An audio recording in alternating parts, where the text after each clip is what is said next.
Welcome back to Pax Mithdosica. Last time, the players fought against the Sisters of the Split Tongue, then had a brief cameo from the Green Rider, and then just as Tiberius was preparing to reach out and touch the Green Rider's cloak, or at least in some way attempt to do that, the Green Rider snapped his fingers and teleported the party somewhere, and that is where we left off. We're going to pick up with Tiberius, you're probably the first that comes to. All this frequent teleportation is starting to seriously impact you all. It is a sickening experience to have your body against your will hurtled across time and space.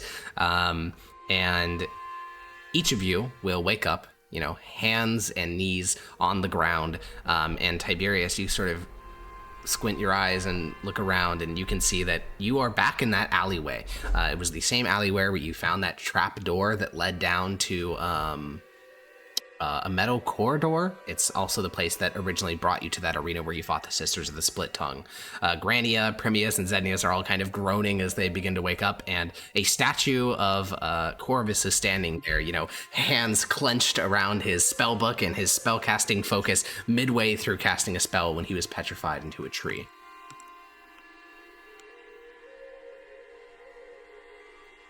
Hello, everyone. Oh, no. Oh, no.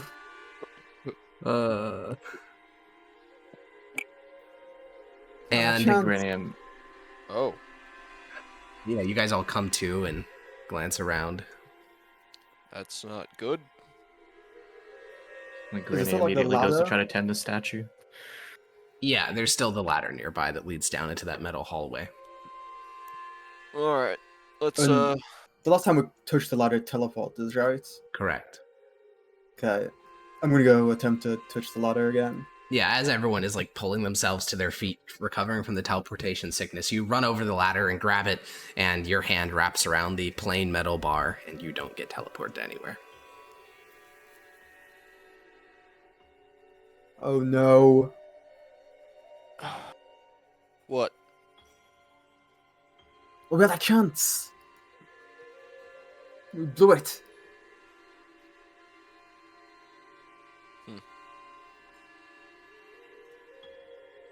Hopefully there'll be another one then. I'll walk over to the statue of Corvus.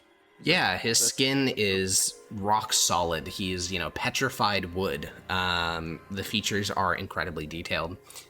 His mouth was partly open. Alright, let's all cast Dispel Magic. 1 second, let me pull it up.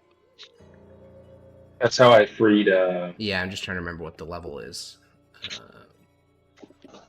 Just need to pull up my grandmother Yule sheet. Okay. Okay, fourth. So roll a charisma check, and you need a 14 or higher to dispel it. Oh, yep. That is how that works. Okay. Boop. Oh, I missed. Boop. I got an 11. That is a failure. The dispel magic does not function. He remains petrified.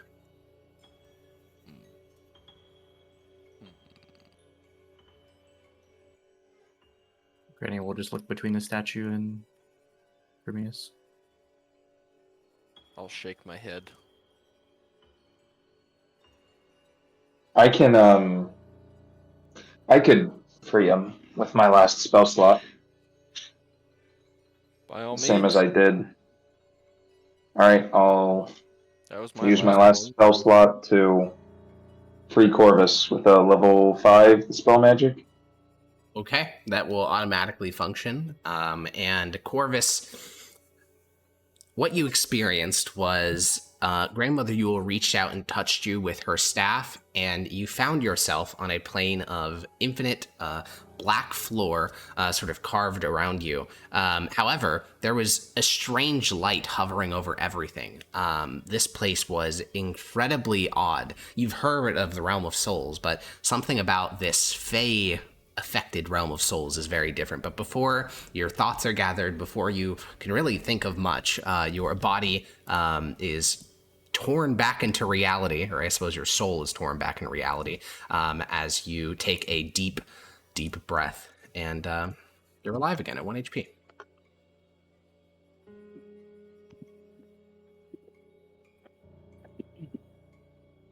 Huh. No wood chips? What happened? Where? I'll look around. We won the fight against the hags, but the Green Rider Where's sent the us Green here Rider? after. Oh, he sent us here. So this is another one of his trials, or?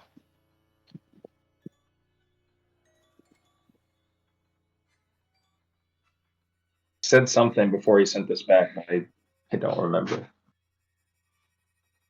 After you got freed, Granny has face will light up and she'll go for to hug you around the waist. Like pat on the shoulder. Say, oh no, I'm okay now. No, Good to see. which one of you? What exactly happened to me? Did I die You got again? hit No, by that was the- different. You got hit by a stick from one of the hags that turned you into petrified you. Oh. Well, now the wood chips make sense. My throat is coarse. Take a Then sip of my once we my got water here, bottle. once we got here, I dispelled the magic that was freezing you.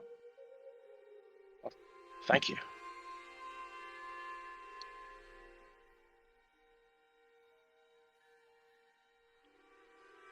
Well, looking around, So what's you're our back you in, didn't what's get our to surroundings? touch you're the back coke? in the undercity of Ostatic, meaning that area that's like sunk beneath the floor of the normal city, as if the city were upraised. You're in that alleyway as well, where there was the little metal trapdoor that you opened up and then touched the rungs of the ladder. Other than that, the area around you is quiet. Those phosphorescent mushrooms which guided you to this alleyway the first time you came here are not present. Instead, it's just, the quiet Undercity.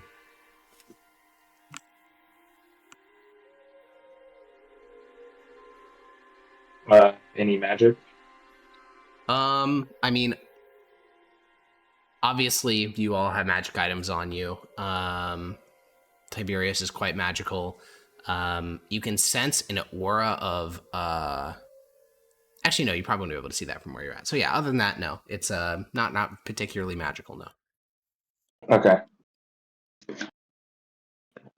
The light spell. Give us some vision. Yeah, you cast light.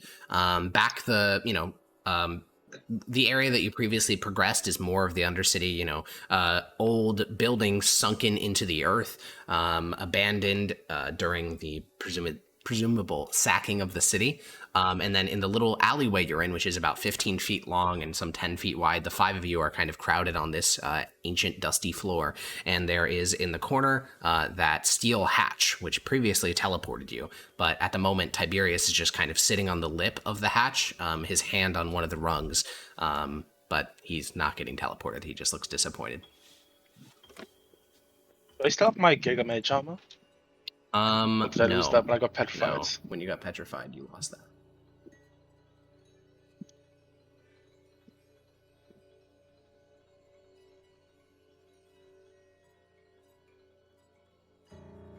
So the Green Rider escaped. We're back here. And I don't Okay, think but we he's- know where he was in the Feywild. Yeah, He somewhere was there. back home. We just need to.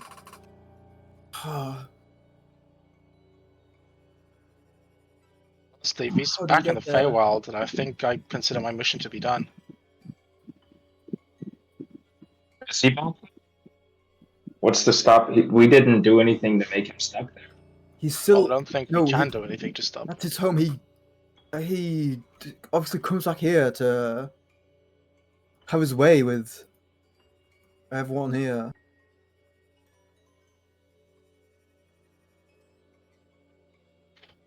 We can really do anything.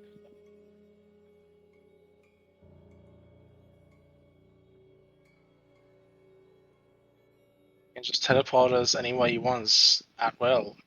What are we supposed to do? Shift different have to- planes. Is there any way we could trick him? We just need to get So a way for He's- Tiberius to touch him. Keep in mind, he might be watching us.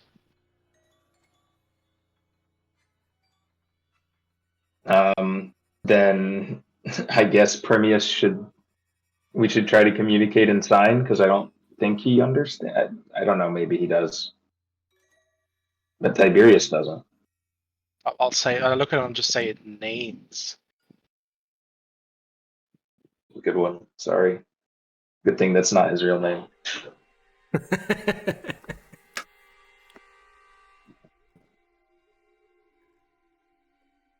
You do notice as the pumping of your heart starts to slow down and the adrenaline of that near-death experience for two people, arguably a form of death, you are all exhausted. The magic that the Green Rider has used to keep you going through these various gauntlets seems to have healed your body and empowered your magics, but for some reason you are bone tired.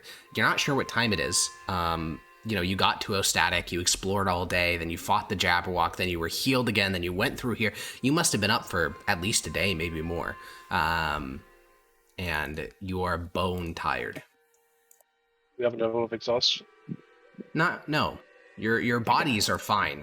Physically, you feel as if you could keep adventuring, but your thoughts are getting muddled. Your details are starting to slip. Short-term memory is getting worse.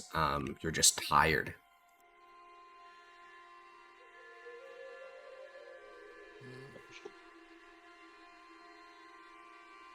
Well, Can we try to get out of here and set up camp? that may be for the best. Get back to the horses, I guess. Alrighty. Well, we have no horses. yeah, those were We walked Left. here.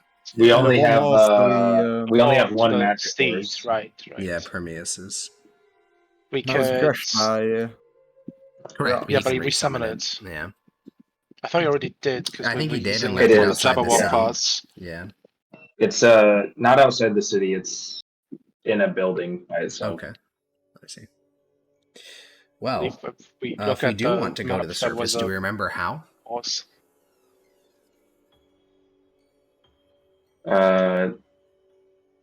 It depends on where we are. I kind of have a memory of the map. There was I- an aquifer that we went through. Yes, you did. We have to go back through that, I presume. Okay. Since you're basically on the right track, you also noticed a series of staircases and stuff inside of these buildings that were sunk in, because right now you're in an area that was probably originally built, and then the level of the city was lifted by 10 feet. Things like wooden struts and stuff like that was added to make these all functionally into basements of the buildings above. Now, all those buildings above are destroyed, but there are staircases and things like that in these basements which lead up. So that could be another way to get to the surface of the city. If you didn't want to go the whole way back to the aquifer. I think the aquifer, one of the tunnels seems incredibly unstable. This is true. You had to use flying to get through it last time.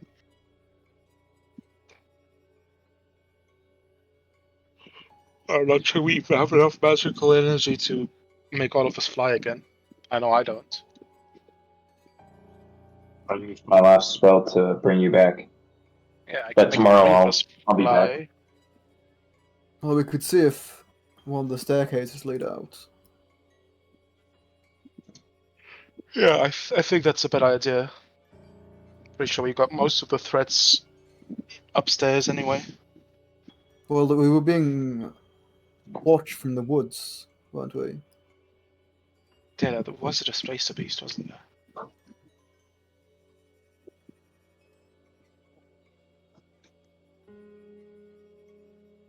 Maybe we just stay at the mansion for now? The one where we killed the Jabberwock at, the dilapidated castle?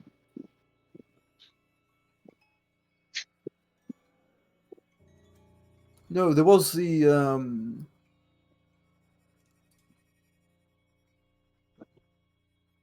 the mage. I don't know what he'd be called. His building was fully. Well, was in the least disrepair, in the most repair. That sanctified building, yeah. Was like Did we consecrated, right? find any ground that was consecrated? Yeah, That there would was that probably be shrine good. in the outer part of the city that was consecrated. Maybe we should stay there. That should I think that hopefully consecrated ground is smart. That is an excellent idea. Premiers, last time you seemed to be very Name? opposed to touching that. Was I? Fuck. Yes. Because it was a Because different it's not god. Aurelian Sol, but it's still consecrated, Sag. which is wrong. Oh. Yeah, it's consecrated to a pagan deity, potentially even Lek Mizdagoff, because that's the only statue that's still standing, and that was a Tabrashan warlord, basically. Oh, I don't like playing religious characters. Okay. No. No. Shouldn't stay there. Reeks of evil. Where doesn't reek of evil in Still- this place? Where we found the cat creature, also from the Feywilds. That building was, I think, completely fine. We could try it. The reason that the cat couldn't get in was because of the arcane lock. Yes. So Well, he couldn't get into the. the specific main room, the study, chambers, yeah. yeah. Yeah, that will work too. It's We could try slight that. fortification. Better than nothing, I guess. So, we're going to try to make our way to Not the sure we have surface. Did that one have any like ventilation? Yeah, I think we need to make it to the surface. Okay. It was like a wizard tower, right? It should have windows or something. I don't know. It was more of a library, less so a wizard tower. If we go on the tower, I don't think it's very stable. Is it? So, I mean, yeah, so the structures that you guys have explored so far was the abandoned cathedral. That thing was basically completely falling apart. All that was left was a single statue, which seems to magically preserve somehow. Then there was the open air market, which is where the horse has been left. That doesn't have any cover at all. Then there was the library, scroll repository, some sort of administrative building, which is where you found the Caligrant, which led you to that small little alcove with the magical items in it. Then there was the barracks, which is just the skeleton of a structure, a library, which was relatively intact, and then the castle, which was almost completely destroyed. Really, just between the cathedral and library, yeah. We want something that's at least somewhat fortified. Are you sure we Other can't building go by with the statue?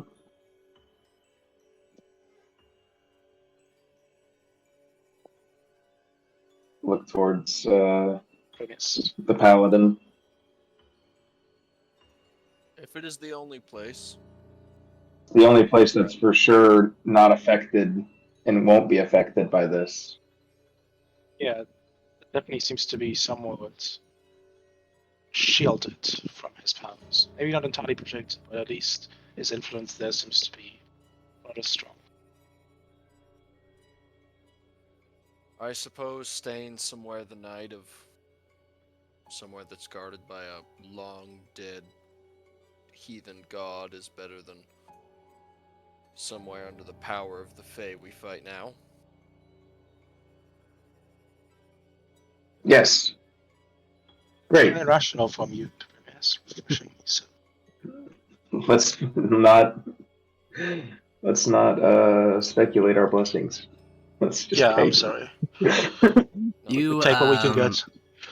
make your way to one of the basements nearby, and you have to search through a couple of these ruined basements to find a staircase. The doors to many of these things are just like rotting wood, so you can typically open them, or if push comes to shove, you can force them down. And eventually you find a basement that seems to have once been some sort of bar or just a guy who really likes alcohol, because there's lots of kegs of rotting ale and wine. Maybe age would have made them better, but the seals have long since broken, so there is just like sludge basically on the floor in this room, and it smells horrific. And there is a stone staircase leading up to a trapdoor.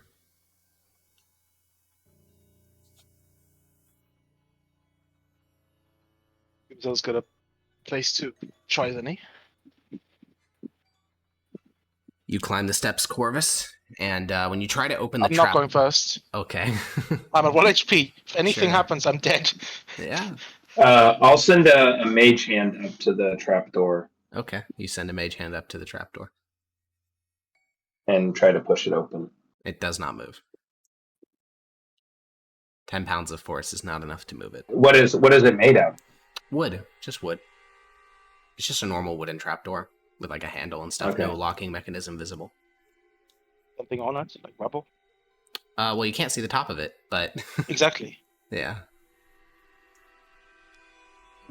Considering it's like a destroyed town, there's a good chance there's like something laying on it that might make it heavier than 10 pounds. If it's not already by itself. Is it up a narrow ladder or No, it's up a is it stone spacious? staircase. Okay, I'll just since I've got the most HP, I'll just go for it. Okay. What's your strength score again? 13.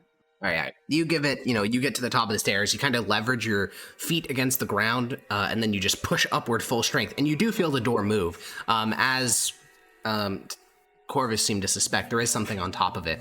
And as you push up the trap door, bits of dirt start to like fall through the gaps in the trap door down onto the top of the stairs where you're located. And you'll probably need someone else to help you because you're not sure how much dirt, but you're lifting up this trapdoor into a huge quantity of dirt, much of which is falling down on your face and staining your clothes.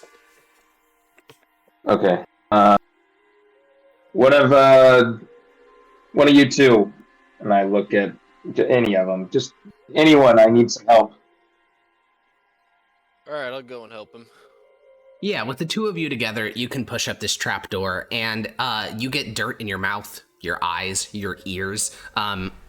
What you end up finding after pushing this trapdoor up and dirt, collapsing down on you and you scrambling to the surface was that there is about a 2-foot thick layer of dirt on top of this trapdoor, and all of that 2 feet of dirt either fell on you or was pushed up onto the surface.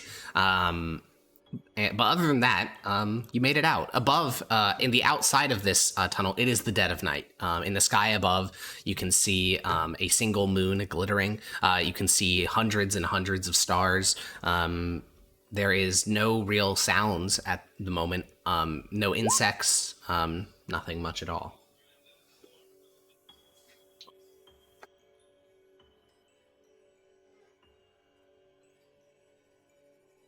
I assume that means you clean yourself off, Zednius. Both. Am I Okay. muted? No, you're not. you just I just didn't hear didn't hear you say that. Okay. Yeah, I'll clean us both off and then look to the others and say, "It's come on up." Yeah. It's a slow endeavor to, bring up each of the people, because originally the trapdoor would have been probably just a slight step to get up, but now it's like 4 feet because of all the dirt. So you pull up Tiberius, you pull up Corvus, you pull up Grania, and soon enough you guys are reunited on the surface, and you all kind of take a breath. Yeah? I'll clean off everybody as they get clean after they get through. Alrighty. And you all take a breath of relief that you didn't realize that you've been holding in, because up here in the city, you feel like you're being watched from the woods. Down there in the Undercroft, it felt like you were being watched from all directions at all times. Now, to appeal to your sixth sense of feeling like being watched probably isn't the best thing, but you do feel like the Green Rider has less of an ability to observe you here than he did down there. Though through what mechanism, I don't think that's entirely clear. And you are able to roughly place yourself in the city. Now, I'm not going to move us to the map because your vision is limited. Even Granny, I don't think, has infinite distance dark vision. I think it's 120 feet. So, the only thing you know is that the city wall is to your north. So I will move you to the map so that you can see, so you can kind of gauge where you are, but there will not be a token showing where you are. But yeah, the city wall is to your north, very visibly. But that's about all you can see since your vision is so limited. How's the light? Is the moon at all? There is a moon. It's not much though. A waxing crescent. How tall is the city wall? The city wall in the section where you're at is about 20 feet high. Do we know where we came up? I don't think so. Exactly. No. Okay. Could I, against the light of the moon, see the treetops if they were east or west of us. Yeah, you can see to the east, kind of to the east and then curving southward, you can see the tops of a bunch of trees, just like the black silhouettes of like reaching branches. Wait, do we even have a compass? Do you have a compass? You know it's a great question. We don't. We've never had a compass. They're too expensive. Yeah, they are very expensive. They cost like 1,000 gold. Wait, what they are? Damn. Yeah. Yeah, then I guess, I kind of vaguely have to use directionals. I guess to your right, there is trees which continue in like a 3/4 crescent to your right. And then behind you is the wall when you're looking out towards the woods.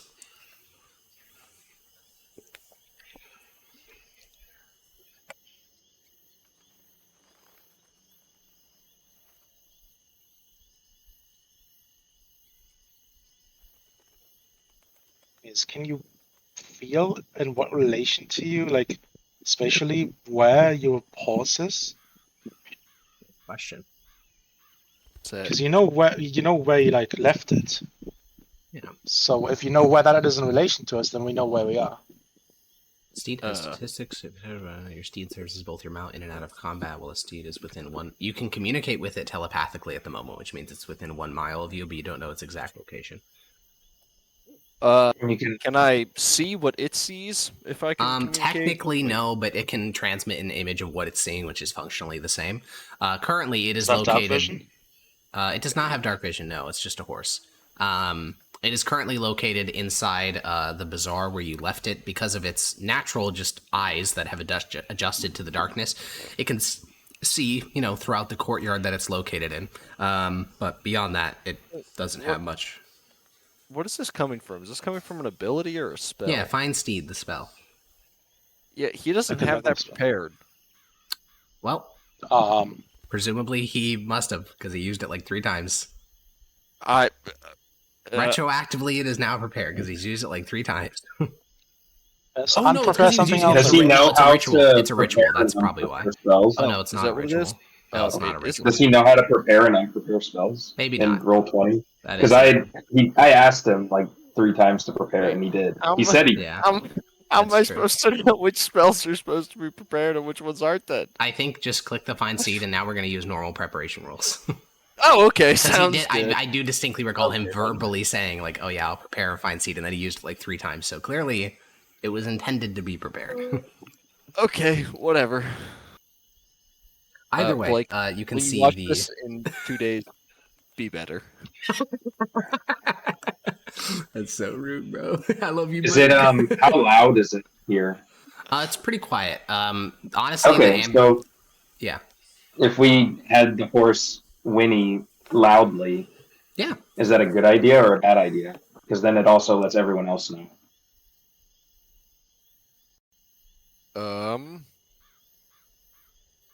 That's probably a bad idea.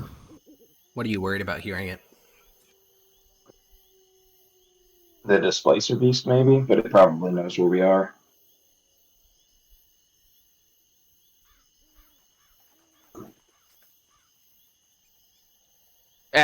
Fuck it. Let's do it. Okay. You order your horse to whinny and stomp its hooves against the earth, and in the distance, roughly in front of you, you can hear the sound of the horse whinnying. It's on the far side of some trees. Oh, okay. That's easy. Yeah, that's basically accurate, Echo, so I'll just put your token there. And this is the statue. Yeah. Okay. So, did we ever check out this building? Yeah, that was the library where there was a door right. that was firing out magic missiles, and inside you got a bunch of scrolls and stuff. Right. Did we do the other 2 over here? Yeah, you've searched every building in Ostatic, yeah. Every building. Okay. Yeah. I do want to double check something real quick, by the way. Did we record whose sheet all the items we got from the hags are located, like the Bag of Holding, the Dust of the Dead, Trunk of Ages, Amulet of Ice and Fire? Yes. Okay, perfect. As long as we got them on someone's sheet. Did anything? Because I was petrified. Permeus should have the amulet, I think. Okay, yes, that's accurate. I knew, because I remember last time I knew I picked something up, and then I 100% forgot to write it down. Classic. And then everything else is on your sheet, Yogi. Mm-hmm. Perfect.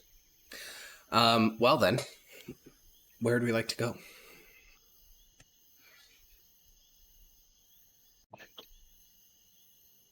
I think we should follow the wall. Okay. Away from the Follow it. trees. Yeah.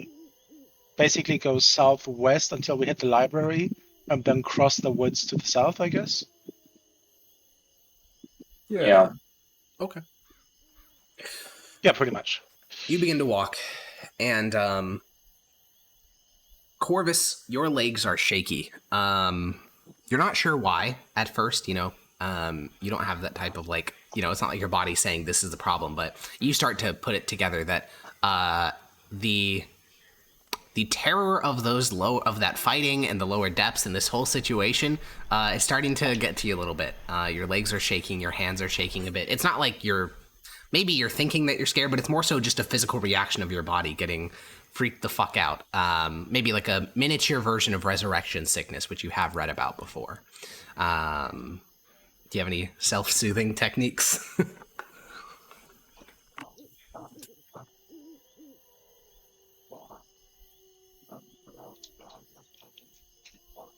Orbis. Wait, sorry. Self-soothing techniques? What Yeah. were any of these? Because you just died and your body is experiencing a minor version of resurrection sickness? Smoking. Smoking. Ah, yes. Okay. Well, as you guys Are walk there through any, the ruins of yeah? Since I've gone through like real resurrection sickness, Yeah. did Tullius prescribe any specific therapies that I could share? The only thing he told you was, if I recall correctly, to wait. Time would be the biggest healer. Okay. Yeah. I wouldn't really share that I'm doing this. You'll just see that my hands are slightly shaky. I'm a bit on edge, but I'll just stuff my pipe and pretend that everything's fine. Okay. Well, Toxic masculinity, pod. Corvus smokes on his pipe as you all begin the walk. It'll take a little bit, mostly because you have to check your footing and whatnot since it's so dark. But Tiberius, I just want to check in on how you're doing. You were that close. Yeah, I think. Also, you experienced death. Yeah. So close to two things at once. I think all Tiberius is doing is he's not really paying attention. Yeah. To like where he's walking. He's probably like stumbling every now and then. He's mostly just staring up at the moon. Yeah. Does it make you miss home? Yeah. I keep forgetting that you think you live on the moon, or maybe you actually do. Fuck. Well, and then the final person I want to check in is on Grania. Deaths in the party have been pretty rough on you. The death of Severus comes to mind. And both Corvus and to a much lesser degree Tiberius just faced like actual death. Without the intervention of magic, they would be dead. And even the fluttering one is terrified. You can feel through your connection to him that he is, ever since you've basically arrived in Ostatic, been utterly horrified. And after encountering the Green Rider that close in the flesh, he is shaking within your hair. How's Grania feeling about all this? I think she's less scared and more angry about the way that what she consider her friends have been treated by the Green Rider. Yeah. I think she's definitely just like a lot of time just like staring at Corvus and just like making sure he's okay since she's worried about him after his most recent experience. Whereas with Tiberius, she doesn't really know him that well. Okay. Yeah, I think in his current state of mind, Corvus is a bit more receptive to this, and maybe he'll even be a little bit nicer to Granny than he normally is. Well, it's a pretty quiet walk. As you guys walk past the library and approach this section of woods, your primary mode of light is the light spell cast by Corvus, and since Grania has such good night vision, she can guide you forward. We also Grania, have Premius Radiant Light. yeah, Little if you, bit. yeah, from his eyes, yeah. Granny, you do notice that in these trees at nighttime, there are some additional fae. The others wouldn't be able to see them because they're keeping their distance from you. But you do notice very small little creatures. They look kind of like monkeys in the sense that they have like these long arms, no tails though. They have like brownish skin covered in warts. They have kind of like cruel looking smiles. In the realm of Stalotha, you called them Domovoi. They're subservient fae, to put it simply, and they seem to be trailing behind you, watching you as you walk through this section of woods. Subservient as in I think someone's told them to watch us? Likely, yes. Yeah, okay. Okay. I'll just keep mental note of it. Okay. You emerge from the other side of the wood, and do we want to head to the shrine?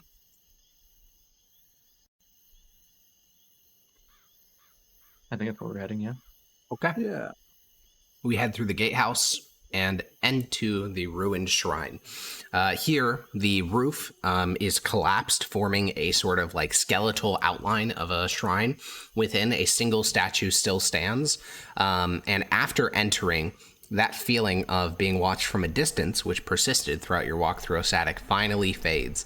For the first time, you feel maybe not alone since you're amongst others, but the five of you feel non-observed.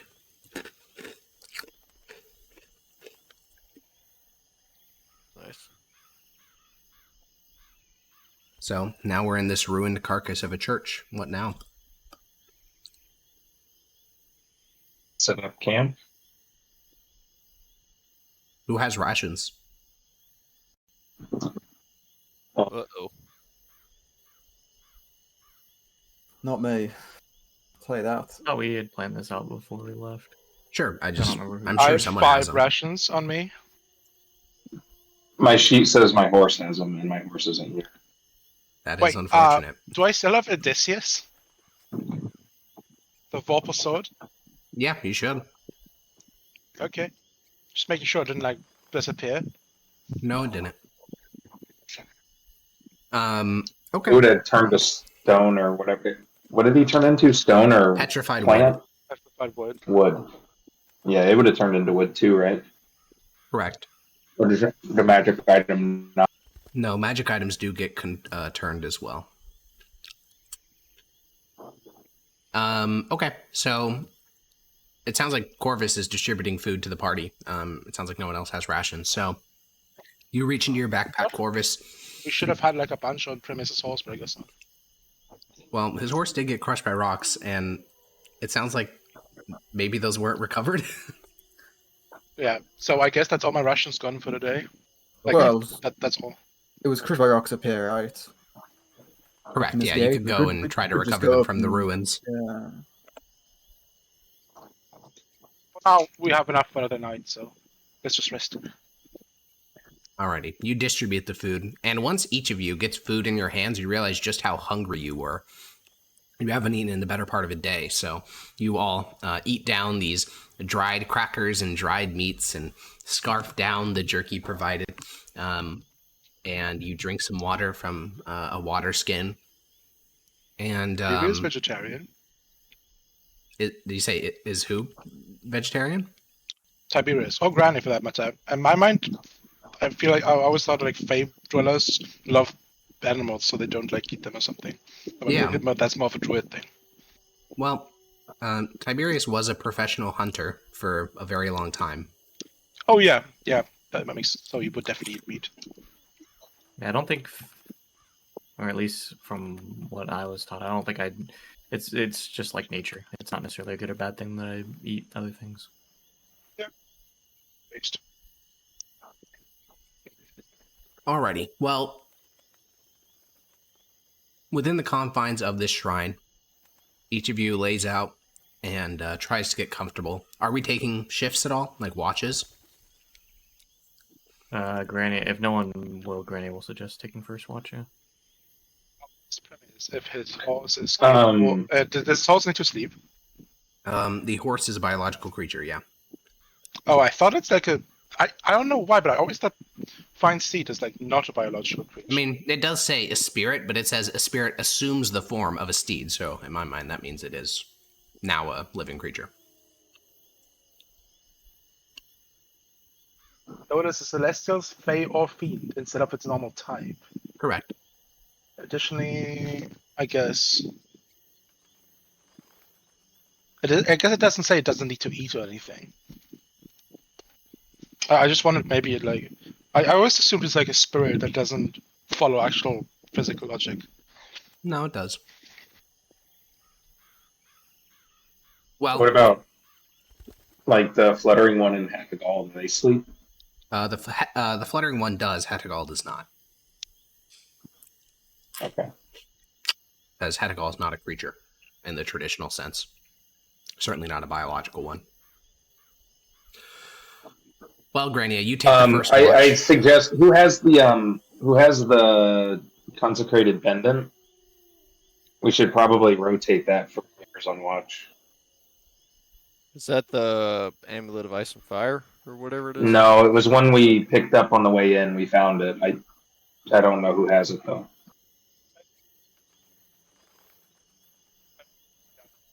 Useful. Your mic's not picking up what you're saying. Yeah, what was that, Hector? Hello, is it better now? Hi, yeah, it's better. Yeah. I have the amulet, the charm, whatever. But I thought we said it doesn't really do anything. Like it didn't feel like it did anything, I guess. Either way, I guess I'll. I mean, it didn't protect you from getting killed by the hag. I guess that's true. We can rotate it. I don't really mind. I just thought it might be useful. But I doubt the Premier's will wear it. That's for sure. That would be like actual heresy for him, right? I mean, it's just a local good luck charm. That's not necessarily heretical. Yeah. Alrighty. Grania, you take first watch with the fluttering one. And after about 10-15 minutes, you can hear snores across the shrine as the various members of the party drift off to sleep. And once the fluttering one is sufficiently convinced that they're all asleep, he will crawl out from underneath your hair, and he will walk up onto your knee, and he'll look up at you.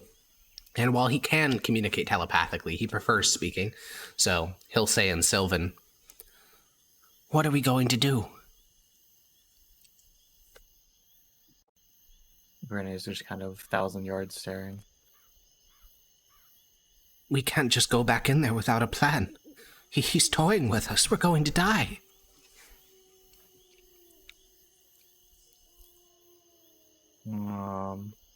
To respond telepathically. Worrying about it right now isn't going to do us a lot of good, so let's just... What else should we be doing right now? Rest. We did a lot today. You nearly died. Everyone nearly Wouldn't be long died. enough. This isn't the first time. That doesn't make it okay. No, but we put ourselves in the best chance of living, and that's all we can do. He scrunches his brow. I'm putting my foot down. We need a plan. I won't be a part of this suicide mission. I don't even know why we're here. He stopped hurting you, your Mithdosian friends, right? That means we can go home, leave this all behind. And then what? Get more powerful. Return to the mother. Is that not a part of what we're doing right now? No, we're just going to die.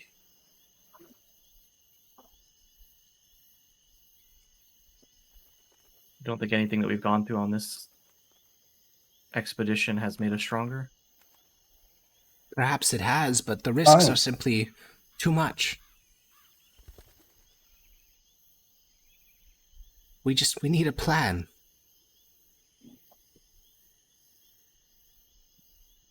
What do you suggest then? I don't know. I've never...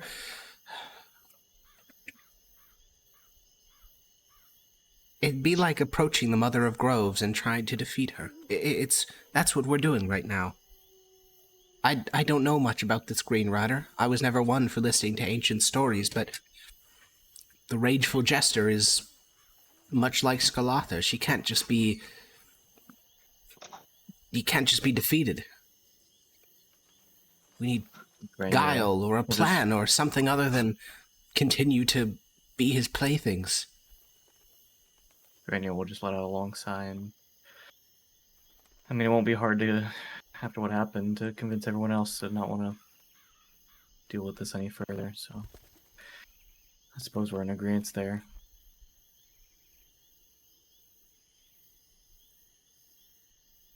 There has to be better ways to get stronger. Perhaps we made a mistake in all this. I thought being amongst your own people in the place you were born, that would be good, the best way to get stronger, but these people around us are evil. There's that butcher Tullius. There's the madman with the glowing eyes. It seems as if nearly every person we meet in your home is a monster. But have we not gotten stronger? I suppose we have. It's just hard to imagine the Mother welcoming us back with open branches when our hands are drenched in blood.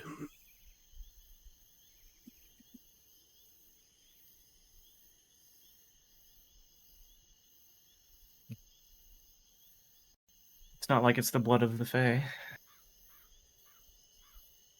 You care that much?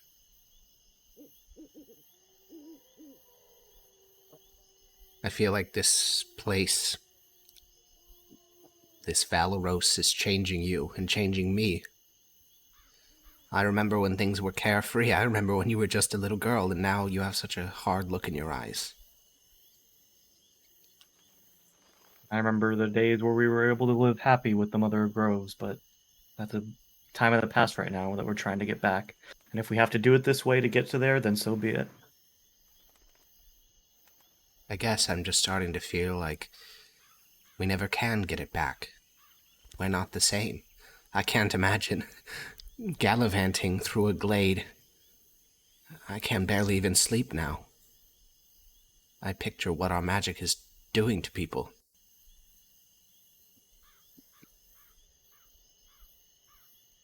I think this is more than about us. About her. Saving You're right. her. You're right. We need to survive. That's all I know. If we die, none of this has been worth it. All those people are dead for nothing. Those crows on Gela Isle. The creatures just trying to live their own lives. We stamped them out because we have a righteous cause. You're right, we must save the Mother of Groves, but if we die here, pursuing an archfey, then it's all for nothing. We need a plan. We need something. You're right. I have been too reckless about this, especially around this thing that we just had to deal with. But I don't know if there is a plan we can even come up with. If we think that this is too much for us, then there are other ways we can get strong. We don't have to fight this thing. He looks up at you and nods. You can tell that a lot of the fear and anxiety he held has been melting away over the course of the conversation, and he doesn't have to speak. You just know that he doesn't feel the need to repeat himself anymore. He's shared his piece, and he will reach out and hug your hand, and you remember, it's a fragment of a memory, but you remember when you were very small and he would do the same thing. And back then he was almost as big as you. But now you tower over him in scale. So it takes his entire body to wrap around your hand. He'll just respond with a similar kind of affection. Yeah. And then he'll crawl back up into your hair. About an hour and a half later, you'll wake up, Zednius to take over watch, and then you'll finally get some well-deserved rest. And for the rest of you, tonight will be a night of dreams. Not visions, not magical dreams granted to you, but dreams, because it's been a really, really horrifying couple of weeks.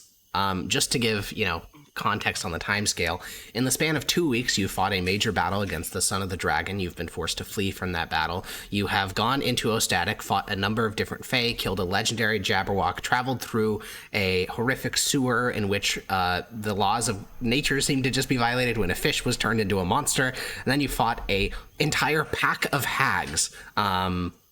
You are fighting mythical and legendary creatures, and they really want to kill you. And I think for all of you, you have different reactions. Like Tiberius, what do you think? What do you think Tiberius would be dreaming about after he's experienced all of that in such a short span of time? Does he dream of home? Does he dream of? Does he have nightmares? Yeah, I think it's nightmares. His life has been extremely comfortable. Yeah. Like probably the most comfortable life a person could wish for, until like the Green Rider escaped. And it's been downhill, and this is rock bottom. Yeah. Yeah. He's just failed. Well, he hasn't Yeah. fully failed, but he had his chance, and he missed it. Yeah. So I think he has nightmares of the Green Rider. Does it impact you at all that the Green Rider is one of your people? That he has the shaggy legs and curled horns?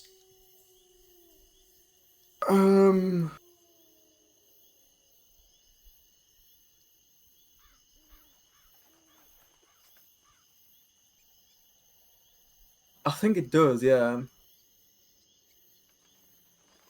Because all the archfays have like specific looks, and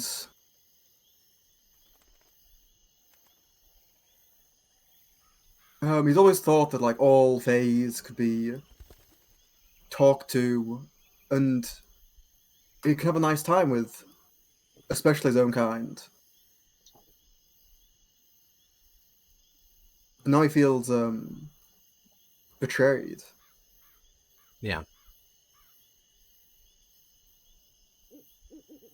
Well, you awake several times throughout the night. Nightmares of the Green Rider looking at you, speaking your true name, and turning you into something horrific, much like he did that fish in the sewers.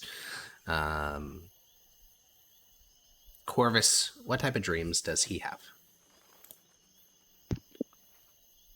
I think he's trying to calm down, to find some peace, but I think tonight's it's not happening. Yeah. I'm imagining him, feels like he's drowning. There's this fish that just keeps turning bigger, and he doesn't know how far away it is, but Yeah. it keeps coming closer and getting bigger, and he can't swim away because his legs are petrified. Yeah, that's pretty miserable.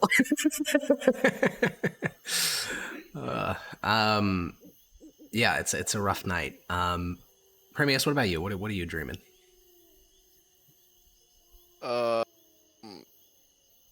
You've had a lot harder life than most of the other people. You've seen a lot of horrible shit.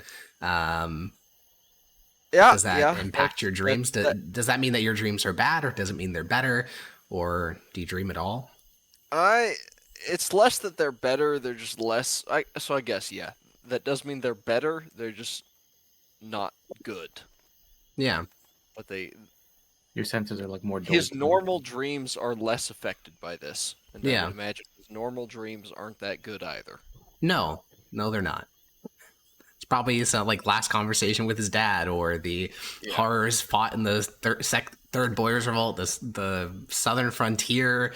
God, he has a laundry list of fun events to pull from. It's business as usual for his dreams. Okay. And then finally, Zednius. Yeah. So your dreams are a little bit strange. usually because you have Hetagal. And Hetagal will occasionally, when he thinks you're having a bad dream, feed you, nicer images.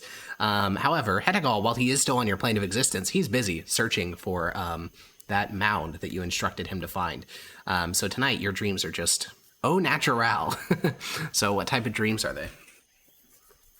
I think that since this expedition so far hasn't gone bad really at all for Zednius, I think he's maybe dreaming more about the things that are affecting him outside of this mission. So it feels like he's claustrophobic, right? So it almost feels like the walls are closing in. We've got Corvus who doesn't like him because he's the son of the Republic. What is that? Premius just almost accused him of being a traitor to the Empire. Maximus backed him up. It feels like Hegel is very far away. Tullius is MIA. It feels like I've got it. It just feels like the walls are starting to close in, and I'm already afraid of that. So it feels like Okay. And that night when you're on watch, you will. So in terms of calendar, it's been about 2 days since you sent Hetagal out to the open plains. It's about 3 or 4 a.m. You can tell by the fact that the sun is just barely starting to creep. Like, you can't even see the sun. You can just see the sky starting to turn blue.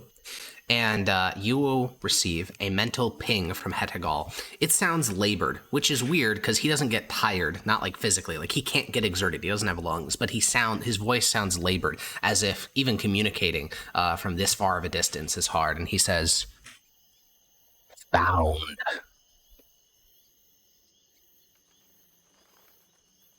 And he'll send you a mental image of a mound. Right. Okay. Can you get back here? Let me measure something. 'Cause the answer is going to be yes, but I need to know how long it'll take. A day. Okay. I will, if he knows how to get there and how to get back to that mound, I'll unsummon, resummon him here. Okay.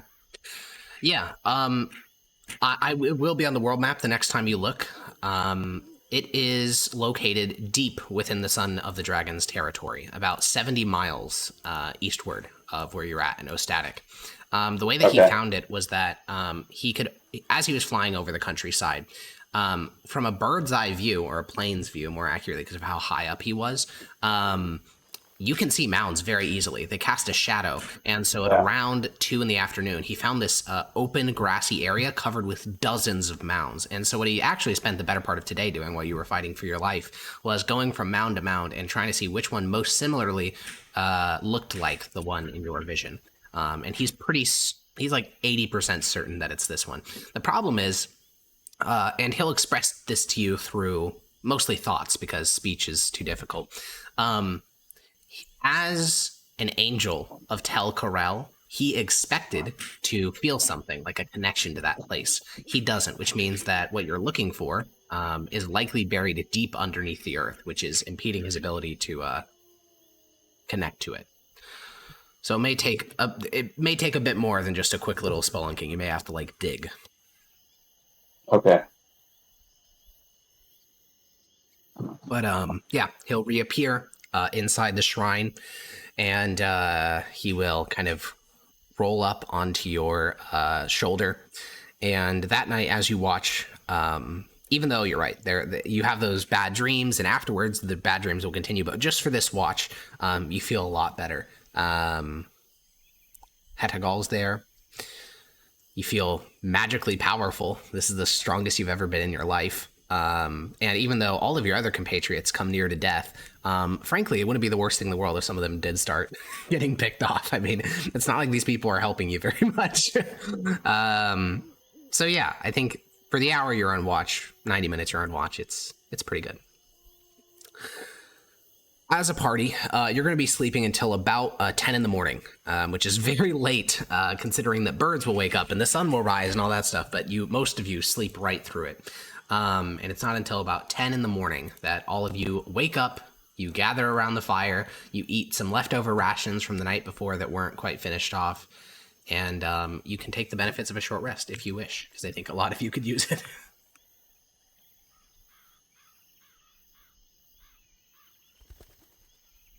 Orvis and Tiberius mostly, right? Yeah, well, you and Grania get spells back as well. That's true. Yeah. Might as well have all of them. Oh, there it is.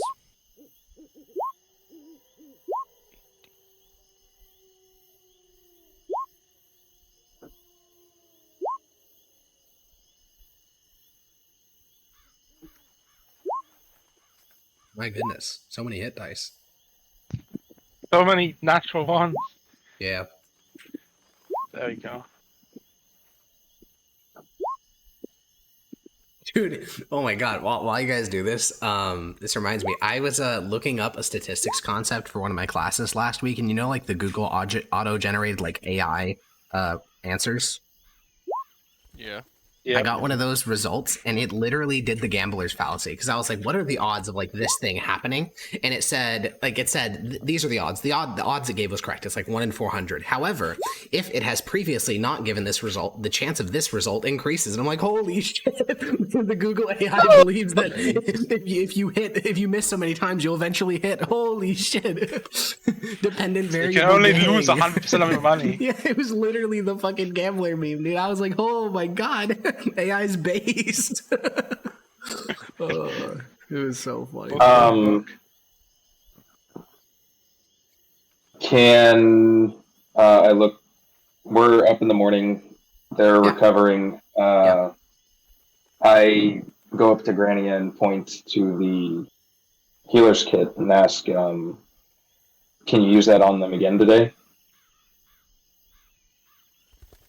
Will not. Eventual point towards you. No, I don't need any. Thank you, though.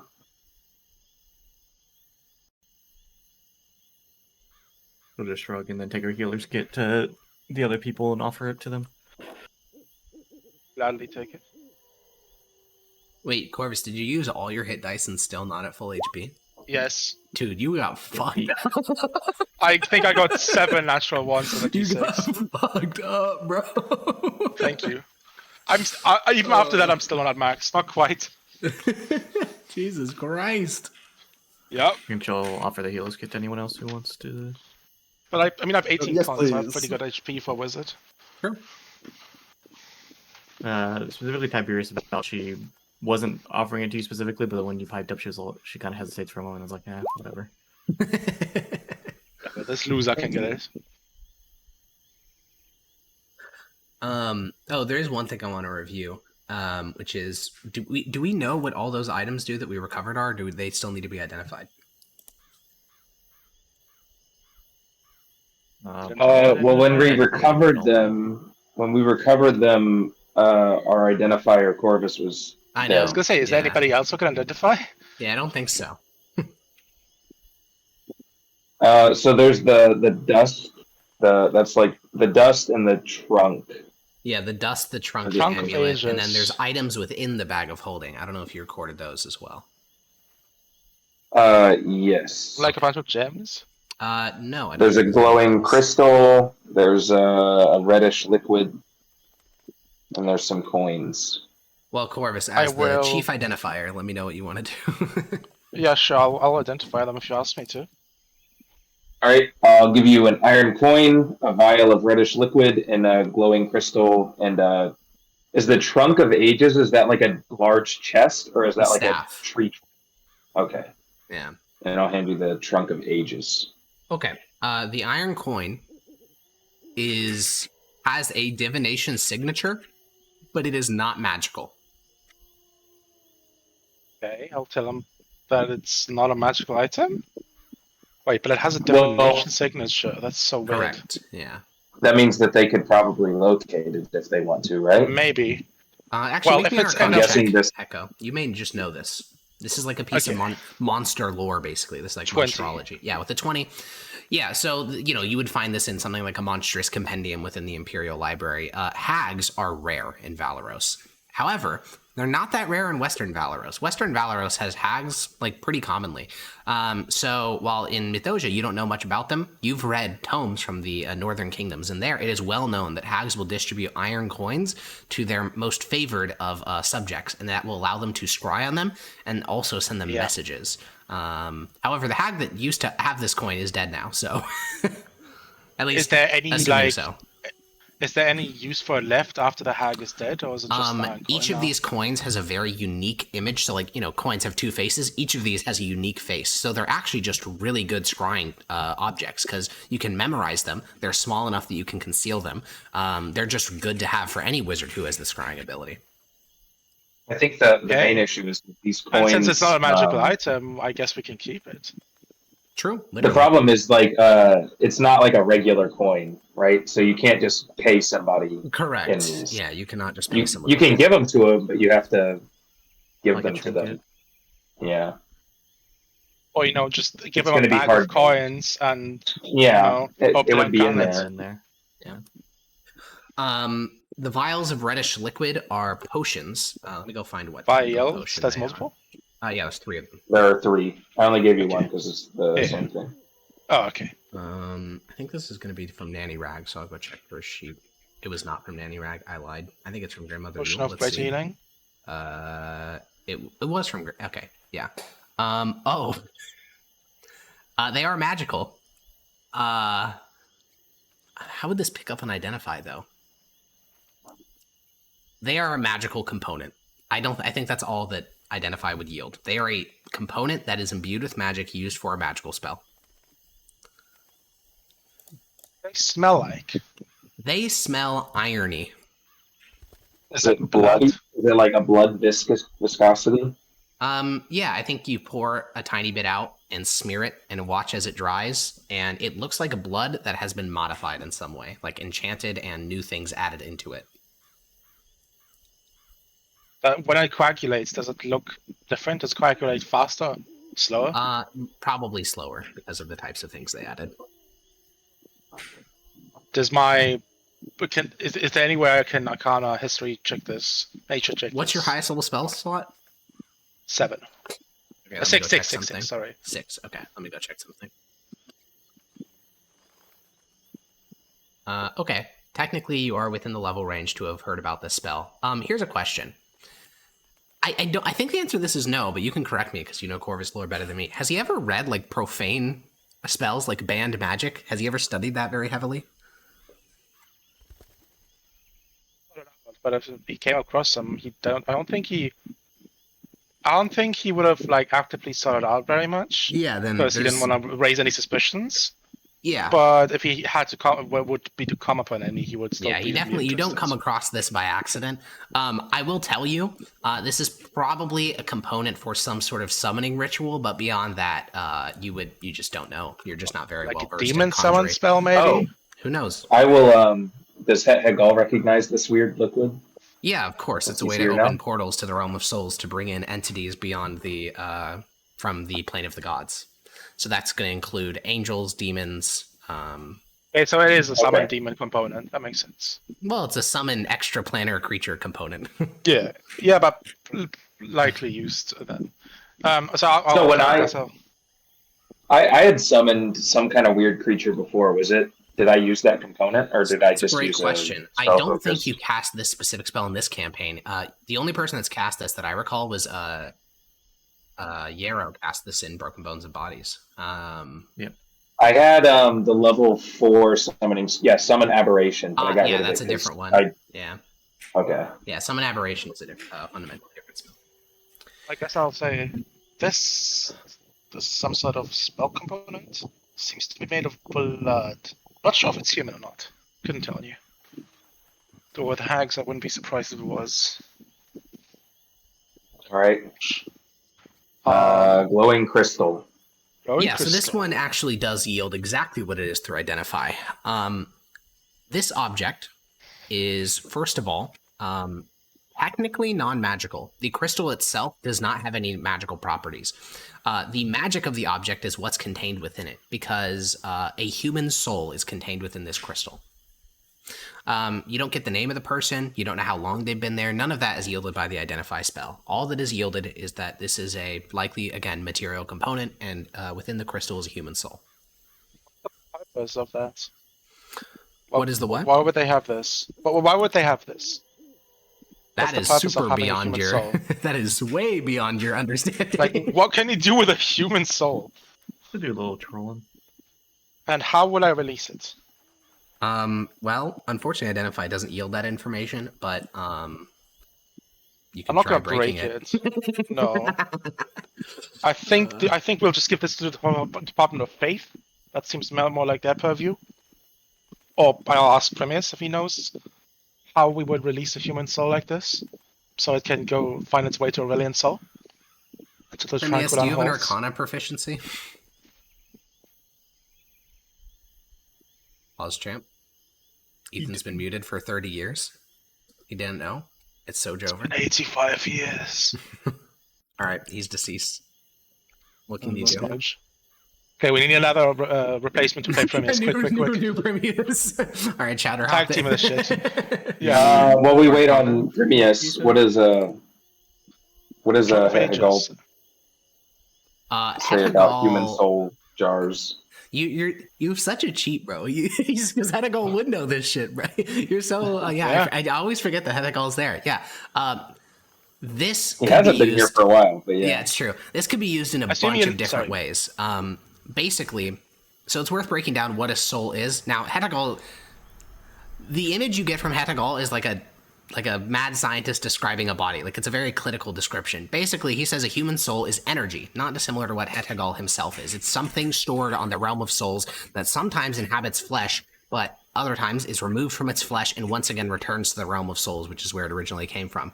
So if you want to do something of magic on the realm of souls, a human soul is basically a battery. It's like Grania using the branch of Scalatha to restore a spell slot. Human souls would be used as a resource to be able to impact the realm of souls. You could sculpt the terrain around you. You could create a demiplane. You can do all sorts of magic, but it consumes that soul. Okay. So I guess I'm going to ask him. Do the souls I grab go to there as a battery for something else? Yes. Oh, that's pleasant. I assume you tell absolutely nothing of this to us. No, of course. This Yeah, is he's saying all all of it telepathy. live. This Yeah, he is says all all of it out Yeah, loud. so my demon friend tells me this is blood to summon a demon, and that's how you do you harvest the human soul, by the way. Oh, okay. And they use it for batteries Right. in the realm of souls. Yeah. Oh, cool. Yeah, you know, whenever you see Can I- me can I suck the power my souls, yeah, black I'm pepper doing that. So, I'm funding a demon in the realm of souls right now. Demon You know, schmeeman, like- bro. What's a demon, really? Yeah, it is what it is. By which I mean, who cares? Cool. Well, that's what it is. That's what they want you to know. I think. I mean, What now, Mr. Identifier? oh no. The last thing is the Trunk of Ages. Okay. Oh, and the Dust of the Dead. Dust of the Dead. Alrighty. Let me pull up my other sheets, because I think these are both from different hags. Okay, the Trunk of Ages is a staff. It is a +3 spell. Oh, I think I gave you the description already by accident. You did. This ash tree trunk has been carved with imagery of different epochs of the world formed into seasons. Spring being the Elven Empire, summer being the dwarves, fall, early humanity, and winter is still in progress. The tree trunk serves as a +3 spellcasting focus, but can only be attuned to by druids or those with deep connections to the Fey realm.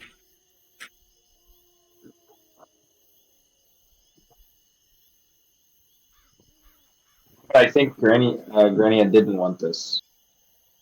I was never asked. Oh. We I'll offer it to technically you didn't because identify you're it the... until now, even though he accidentally. Yeah, I think he Also, told us if she because wants it, it it was the doesn't end really of matter. session. It's true. I did do that. It was end of session. He was like, "Oh yeah, I don't want to waste the time here. So you have all of it." Also, if she wants So- this, It doesn't matter We'll if have she to wants give or it not. back. You can't get. Yeah, we have to exactly. give it back to the Department of Magic. And she'd have to But it might be attune to helpful it for and now, right? You don't have to attune, right? Most You of do have the to items attune here. to it. Yes. Okay. It's a +3 spellcasting focus, you said? Yes. Anything else? Any like innate spells or something like that? Or straight up to +3? Not exactly. During the fight, the person who was using it to cast plane shift every single round, but that seems to be more so to do with the magic of that person rather than the staff itself. I was gonna say plane shifting stuff would be insane. Yeah, it would be pretty crazy. Okay, yeah, final thing is the Dust of the Dead. This is a small little baggie containing within it a white powder. The ability of the dust Not is... that shit. You sure? No, of course Yeah, not. silly little echo. I'm not snorting unidentified magic dust. That seems like the stupidest way to die ever. It is indeed magical, and when blown into the face of a recently deceased corpse, the corpse rises as a zombie with total loyalty to the blower of the dust.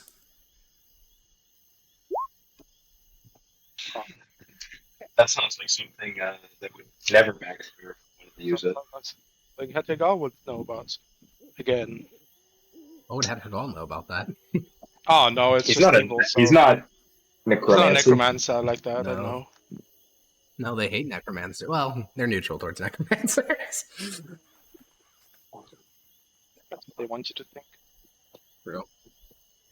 I guess I'll offer the trunk to Grania, but if she looks like afraid of it since an evil hag had it, Yeah, I think I'll she's just put it gonna away. kind of like start kind of like reeling back from it, maybe shaking, like try to reach out her hand. and Okay, I'll just put it back in the bag. Damn. Alrighty. Well, I think that's everything identified. Just to go over it one more time, in case I think I'm like 100% sure I did last time, but the Amulet of Fire and Ice gives resistance to fire and cold damage. That's shocking. Does that carry over to like, if you're resistant to cold and fire damage, does that mean like? No, it does not let's say give during immunity. No. But like, let's say it's like pretty cold, like -5 Oh, degrees yes, out. Can you correct, still yeah. chill? Yeah, this is somewhere in the DMG. It's called the Extreme Heat Rules and the Extreme Cold Rules, and anything that gives you resistance to fire damage also gives you resistance to extreme heat, and anything that gives you resistance to cold gives you extreme cold resistance as well. I'll be honest, I don't think we'll ever go to a place in this campaign where those matter, because those are 100 C or above, or like, I think it's -20 C or below, something like that, and there's just not many places like that in Valoros. What I thought he was going to ask was, if you already have resistance through some innate thing or some other, does it give you double resistance? I also thought that, which is why I said no, you don't get immunity. The answer is yes, you would get double resistance, you just don't get immunity. Yeah. I think that actually happened in the fight. When you were say fighting... double resistance, you mean like halved and halved again? Yes, halved and halved again. Yeah. I thought that was just another thing. It isn't in the base 5e rules. In the base 5e rules, you'd just be fucked. You can't, resistances don't stack at all. Yeah. But I think that's cringe. Base. So that's our but magical haul. You also think stacking advantage is cringe? The reason we don't do stacked advantages is because it gets really, really complicated. Like, for example, does one advantage negate a disadvantage? So that means we're neutral now. Or because the base way it works is if there's any like non-stacking thing, you just kind of neutral it out. Because advantage is like an improper thing. What we should actually do if you want to go that granular is just play 3rd edition, because then you get like +2 for flanking, +5 for flat-footed, +1 because I'm like 2 feet higher than he is. Like, that's a lot better of a system if you're trying to get that granular than saying advantage versus disadvantage. I see. So true. Real. Like Pathfinder does this because people like that level of granularity. Advantage just makes it shrimple. Fair enough. Pathfinder doesn't have anything that makes you roll more dice, just sometimes re-roll. Correct. But that's very rare. I prefer my advantage and disadvantage. So that's all the magical items. We went over those. So it's the morning, about 10 a.m. What are we doing, guys? We came here to find that woman. Yes, Arcanist Genticia. Right. We haven't gotten any clue where she is. Yeah, I don't think so. I think we can just assume that she's probably dead. We did, but then you scryed on her, and it seemed like she was in a different realm, not dead. This is also true. That did happen.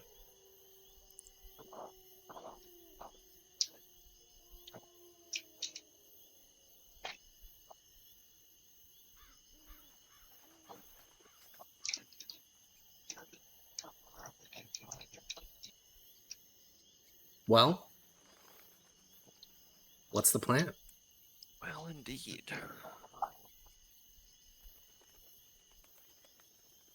I mean, if we want to zoom out, what is our goal to achieve here in Ostatic?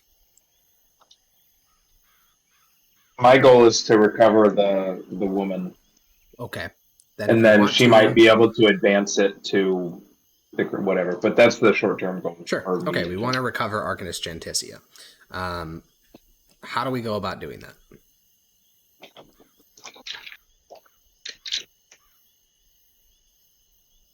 Well, there's still more of the underground to go to, right? There was, yeah. The whole, like, steel tunnel that looked dwarvish.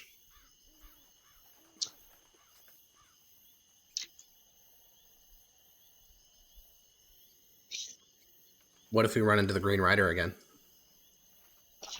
Shit. I think we We don't simply have a perish. plan. The answers I just heard were we shit and piss and fart, then something muffled, and then I think I speak Elvish. Were those all the responses? No, I said I think we do. I think we should just perish. Oh, we just perish. Okay, so we're gonna go into the place where we think the. Is he the what's it? He's the what Jester? He's the Rageful rageful Jester. Rageful. I think all Jester. the nicknames you've collected so far are the Green Rider, Hearsome, the Rageful Jester. I feel like there was one more, but I can't remember it at the moment.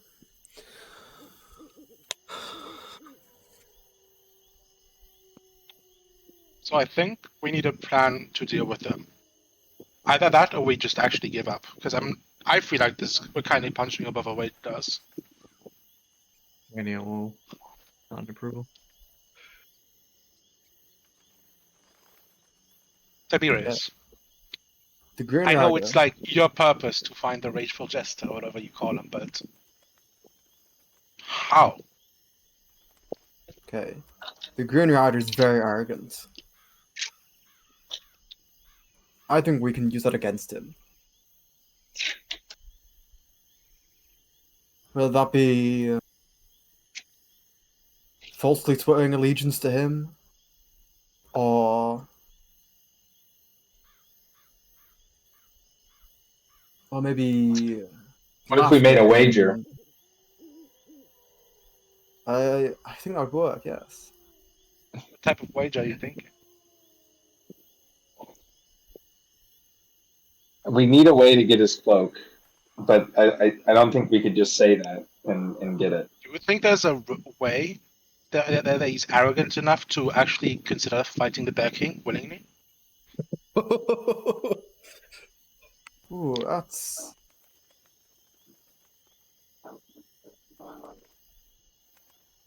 I don't know. I think the Green Rider is extremely powerful, and when he was first sealed, it took more than just the Bear King to do it. What has he found funny so far? Well, I don't think he found much. He Funny. didn't find really think- anything we did Entertaining, funny. not funny. I don't think he was looking Yes, for a comedy he was show. entertained by the combat. Huh. Actually, I didn't even know that. I was a piece of wood.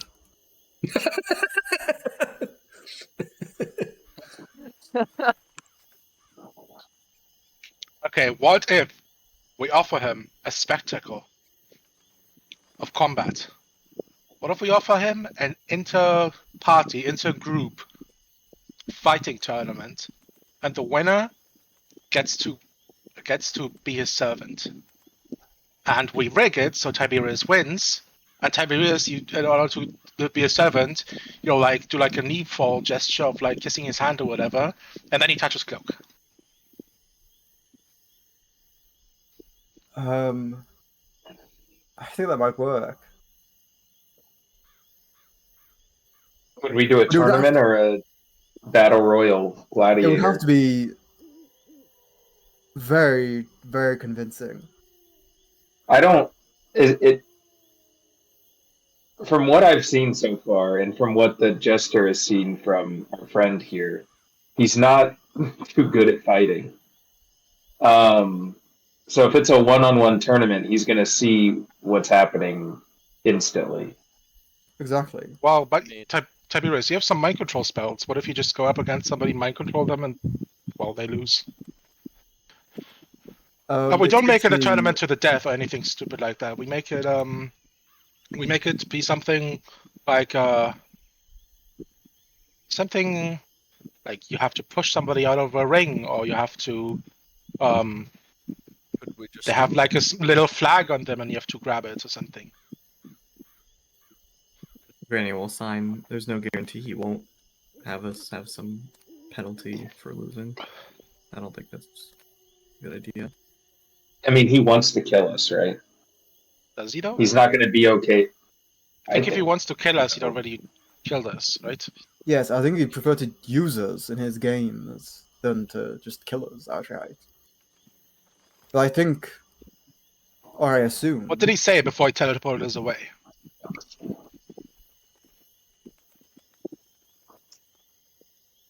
Does anybody remember the exact words? I don't remember.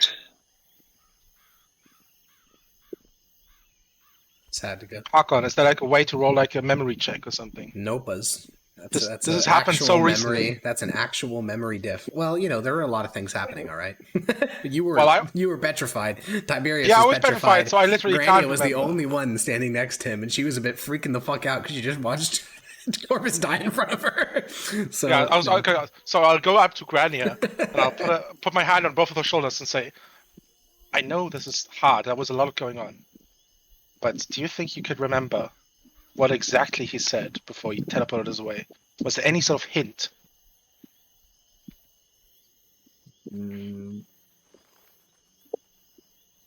She'll sign maybe about something about how he enjoyed it, but I don't remember much.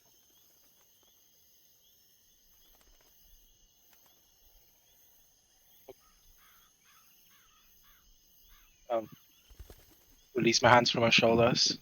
It's okay. It's a very stressful situation.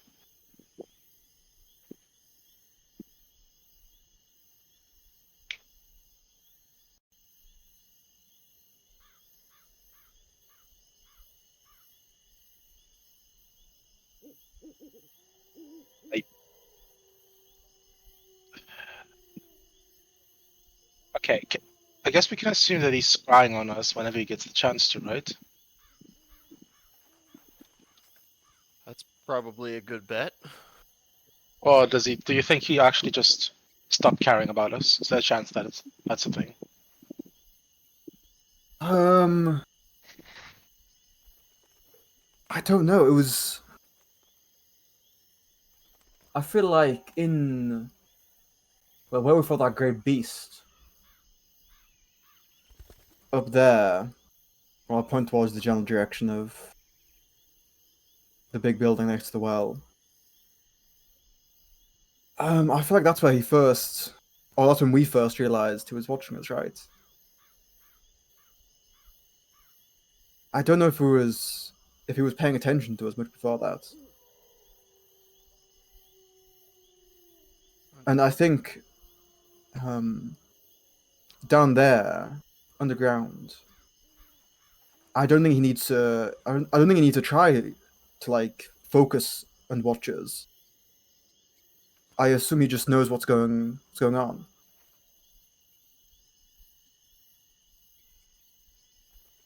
It's potentially true. Well, I suppose you would know.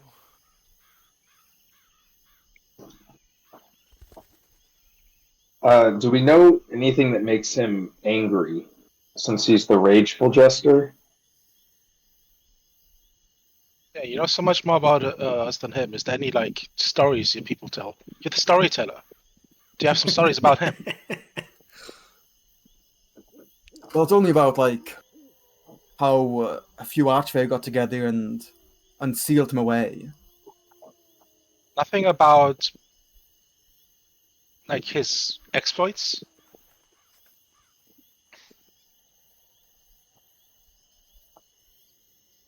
Not about his exploits. All I've heard about his exploits are what he's done in the Boglands in the past, well, since he's escaped. But I think, like, using his arrogance against him, we can, like, attempt to belittle him, and that might make him angry.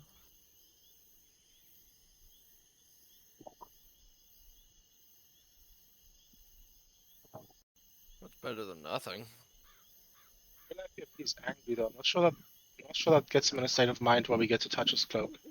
I feel like if that gets him into a state of mind where if we even attempt to get close to him, he just kills us. Makes an example out of us. I might be wrong. Well, so I see the two ways of us. Well, I guess there's three ways of us changing his mindset, his thoughts in the moment. Groveling to play into his arrogance, belittling him to go against his arrogance, or attempting to find another game of his that we can play.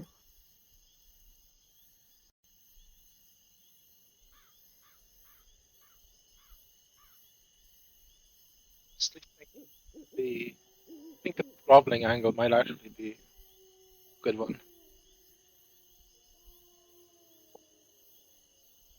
Like, I don't know if Frimius here would like it, but if we pretend to want to be his servants, he already knows we are, like, strong. We killed, I assume, some of the strongest of his other minions. It's not like I would be pledging myself to him or anything. Yeah, it's Grenier will sign. I don't think any of this is a good idea. Satch. He's just as likely to accept as he is to think that this is a waste of his time now that we're not willing to go against him. And I don't feel like putting myself in that position. What if we asked him? He thinks he's much more powerful than us, of course, because he is. What if we asked him for a final game? We won against his last champions. How about we ask him to fight him without any magic? That still seems like a terrible idea.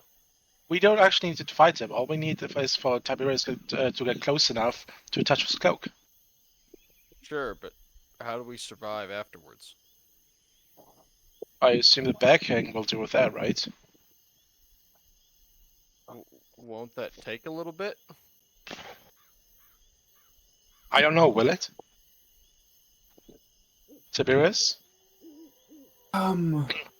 I Do you have any idea whether the Bear King would be able to come to us immediately, or if we need some time?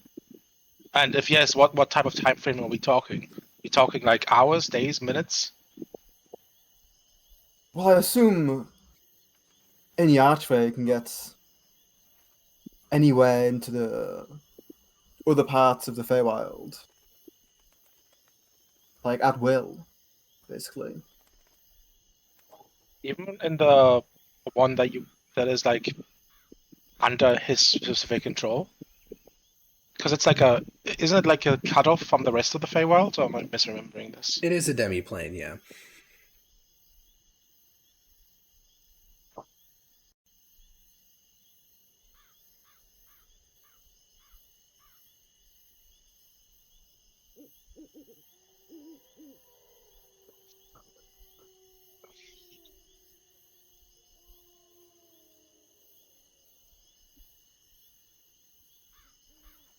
It sounds like we've reached the limit And of even then, I Tiberius's think- knowledge. Wait, I think in me calling for the Bear King, I could probably mask that under talking to the Green Rider in like a normal manner, You, what if we offer to entertain him in a different way? You're a storyteller. Maybe he would be interested in you entertaining him, telling him an interesting story.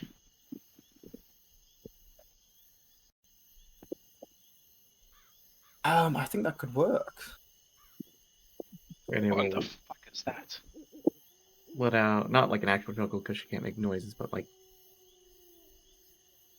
she'll then sign. You guys are treating him too much like a rational being. I don't think any of this is going to work. I agree. He doesn't think the same way we do.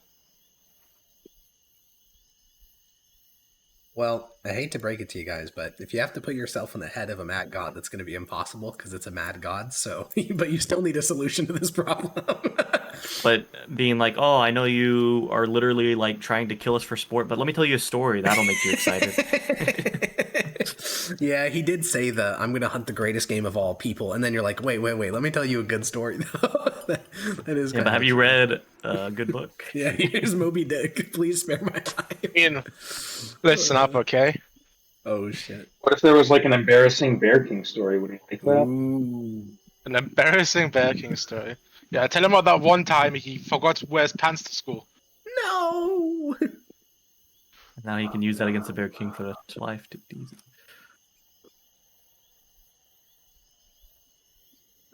You might think it's funny to torment the Bear King.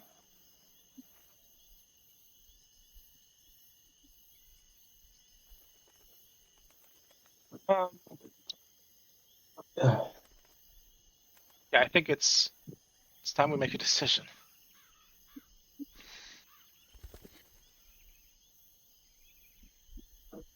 What about we make a decision? We play it by ear.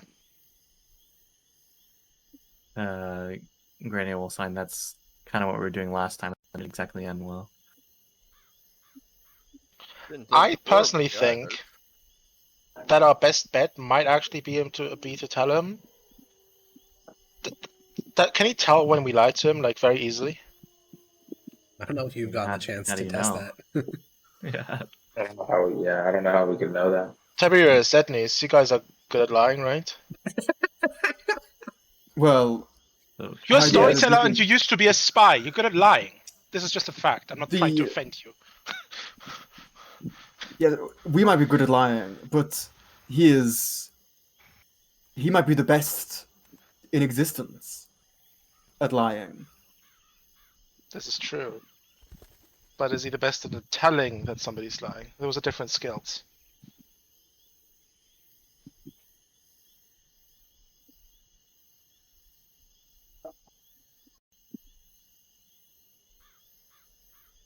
Do you want to risk it? I'm of the opinion that we should, that Tiberius, Yes. you ask him and you tell him that you have a way to make something even more, make him even more entertained. And you lie to him and you tell him the Bear King is weakened and you know how we can find him. And then you tell him about touching his cloak. Tell him. You can tell him you can teleport him right to the Bear King. Well, I don't know if that's true. But you can definitely tell say to him, "Yo, if I touch this cloak, I Well, can make like the Bear at King aware." And then you can even set a trap for the Bear King. You can tell him that. Though that might actually end up with a Bear King falling into a trap, so that might be bad. Yes, I don't think it's good to put the Bear King in that position. Listen, I'm gonna be honest. I don't really care about the Bear King. I just care that this guy's no longer dealing with us humans here. Yes, but if the Bear King is put in a bad position, he might be potentially killed by the Rageful Jester. And that could cause doom for all of my home.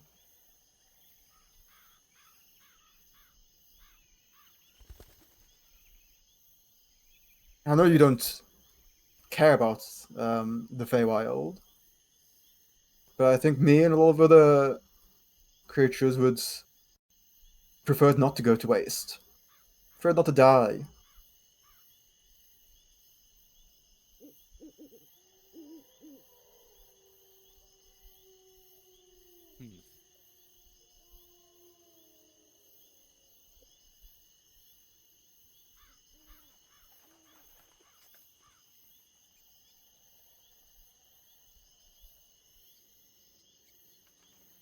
I feel like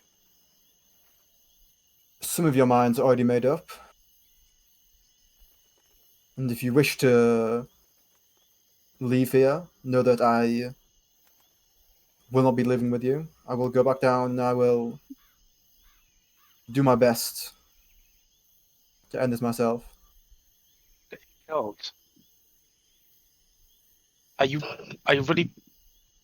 I'm not sure I understand the extent of your servitude to the Bear King, or whatever. But are you forced to do this, even if it means your death? If I not mean, I don't doing know it, you well, and I guess at the end of the day, if you die, it doesn't matter to the Empire. But if I not don't want doing you this to die. causes the end of one, maybe more archfays, and trouble to so many creatures for generations to come. But how are you supposed to stop that? You're just one guy. No offense, but you're not even that powerful. How are you ever supposed to, like, how are you supposed to ever be able to deal with the Rageful Jester? Well, If the all of Beacon us does not together, know. or this group right now together, could not hope to stand a chance against him, how are you on your own? Why were you sent on your own? I know you were bestowed with some boons, and I look at his earring, but it can't be it. Well, no one else knows of the Green Rider's escape from the Feywild. If they knew, they would have already dealt with him by now. So why, and you can't tell them? I'm cursed not to tell them. For some reason, Well, in the wait, Boglands, you're I'm cursed not able to tell say. them. Yes. You're cursed not to tell them. Well, Yes. but you told us. For some reason on the Boglands, it does not seem that I'm cursed like that. Is there a way you could set it up so we could talk to him? To the others? That way you hold your promise and we are able to communicate what's happened without you being without you having to wear your Room. Granny will also perk with the sound of hearing the word curse and say, I mean, in sign, I could always try to remove the curse.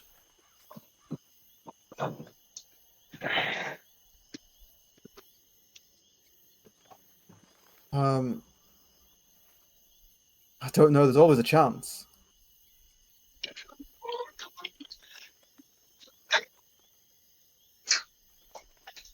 But archery curses are very complex things.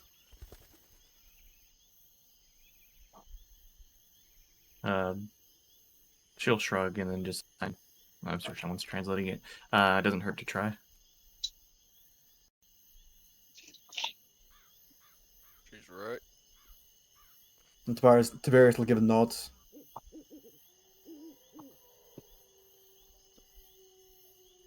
Okay. Granny will go up to Tiberius and Yeah. does she? Was it explained as like a general curse, or it's on one of his things on his eye, like on his person?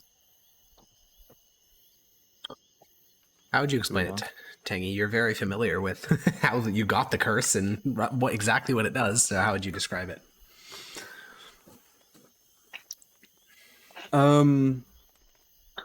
It's on his person. Because the items are from the Archfey.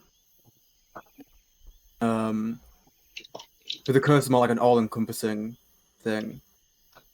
May I try something? May I try identifying you, Tiberius? Sure. I think you identified my other magical items. Indeed, he Yes, but I identified never your tried items, but not identifying you. you. But Yes. if there's a spell lying on you, maybe I can find out more about it that way. Go for it. Okay, I Alrighty. guess I'll try to cast Identify on Yeah, Tiberius. so this is going to take a second because he has a lot of effects cast on him right now. First is the Boon of the Bear King. This boon allows for the creature to cast a permanent alter self spell once per week, meaning they can permanently change what their form looks like. It is, since it's alter self, it's not an illusion. It physically does change their body, and once per week he can switch up what he looks like.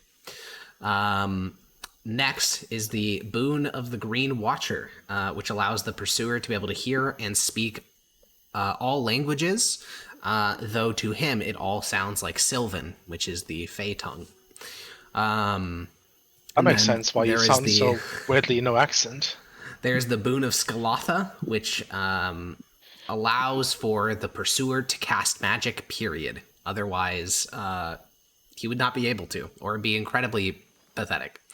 And then finally is the curse. So rather than a identify that's going to like give you all the details of the curse, all you get is this, which I will put in chat.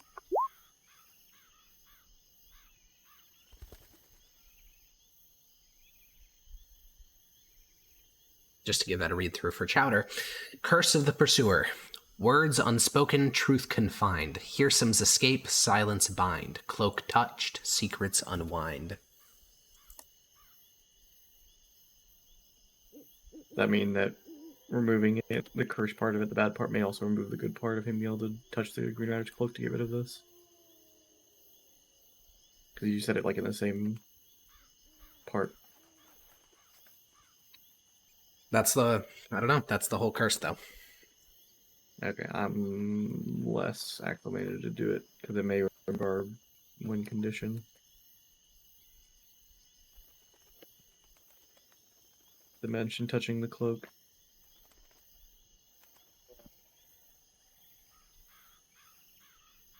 So that's what you get, Corvus. 4 separate magical effects on one little guy. Did you read out all these? Yeah, I read them all, but to No, I mean Corvus. in character. Oh, You're yeah. reading it in I Corvus. will tell them to Tiberius, then ask him if it's okay to share them to the rest of the group. Yes, I think that's fine. Your boons, your secret boons. I don't think there's Booba, like anything Buna. else of me.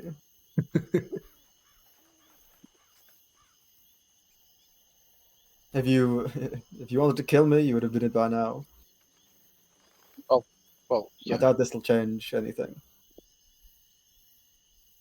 yeah, but you know, still your magical boons or whatever. I'll be fine. No, I'm just saying I respect your autonomy, I guess.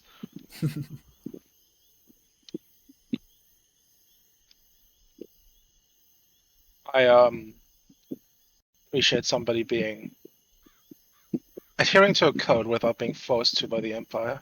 And I'll give a Glai just a little peek towards Primus. Just a little side eye.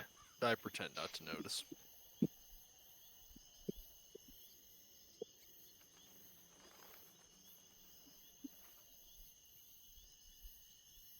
Well, then I think we have kind of come to an impasse. If you did read them out, Grania wants to ask Tiberius about how the hell. Not, I guess she seems interested or perked up whenever you mentioned Blessing of Skalatha, and she'll ask and have it translated on how he got these boons.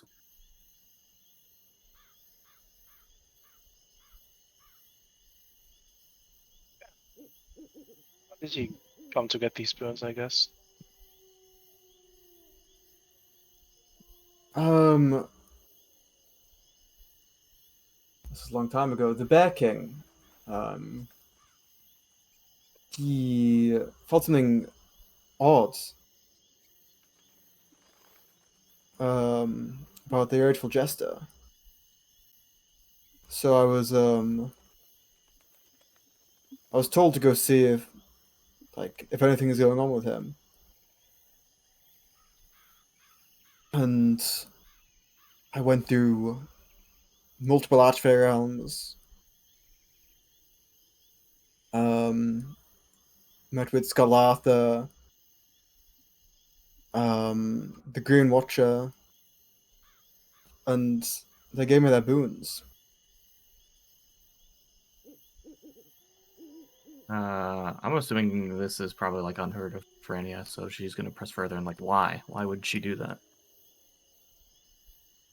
I think it's because, well, I told her of the feeling that the Bear King has, and it was more like a just in case of emergency scenario.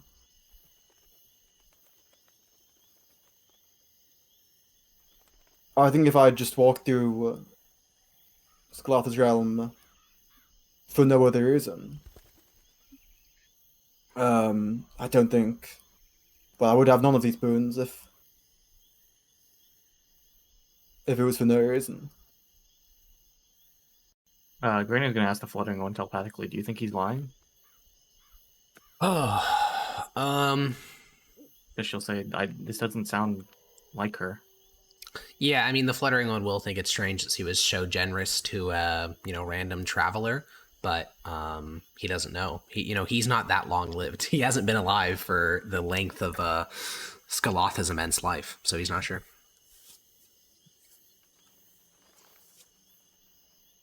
She'll also ask, "Do you think that means she wants us to help him?" I think, yeah. He'll telepathically say, yeah. That's a low confidence, yeah. Yeah. Okay. I think that changes your perspective on everything we talked about then. You won't press into it any further, though.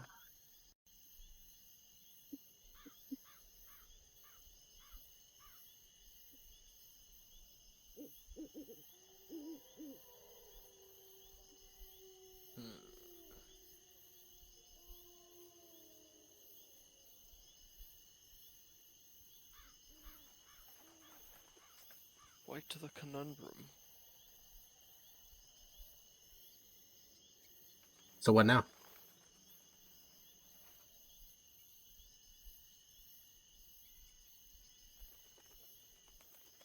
Do we do now?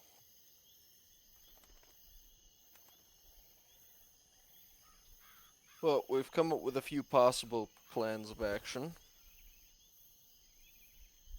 Is there any reason we can't just pick one and go with it? Granny will interject and sign. Many of them have a very high risk. Anything that plays on his arrogance is our best chance. Beyond that, I don't think the other ideas were good. I think playing on his arrogance, we ask him if he would be entertained by having a one-on-one with a Bear King. And what's your plan if the Bear King loses? Or if the Green Rider says no. Not my problem. We give up. I don't think we can do anything. If the Bear King loses, then we can't do anything. If he doesn't fall for it, then, well, that's the same as all the other ones, right? If he doesn't fall for it, then he doesn't fall for it. We can't really do much about that. It's always a But chance.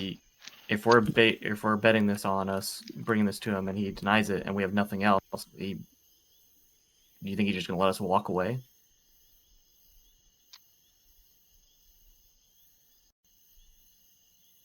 I think either way. I have no idea, honestly. I really don't know. This guy is a fucking demigod-like powerful being that is clearly insane. I have no idea what type of absurd reasoning goes through his head, and I'm trying to wrap my head around it, and I just can't. Just trying to come up with something here that makes sense, and this guy doesn't make sense, so there's nothing that makes sense. Do you know what I mean? Like, do a hand motion to like kind of reel it in and say, I'm not saying it's necessarily a bad plan. I'm just saying that we should be ready with multiple plans. Could we not fight each other? And then, if that doesn't work, Granny will interject with us again and say, unless we can get him to make some sort of promise contract, what do you want to say, where there'd be no penalty to us fighting each other, then sure, but I feel like he would agree to that. I feel like he'd want us to see us kill each other. we would offer the winner as a servant. Yes. And you really think he just is okay with the rest of us just losing a fight and walking off? I don't feel like he will be.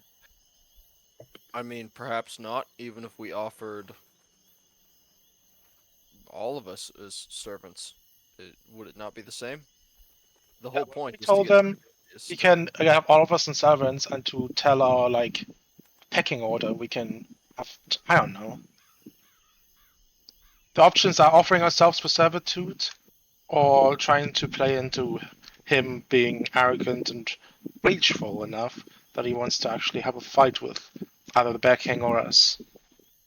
I think the Bear King fight's the better of the two, but if he either declines or has some sort of other stipulations that we don't agree with, then sure, we can bring up the fighting. But if we go down the route of offering to fight each other, we need to get him to agree in some way that not even just agree a promise or contract or something, that he won't just have the losers get killed or hurt. When he mentioned the Bear King, when we mentioned the Bear King towards him, didn't he make fun of him?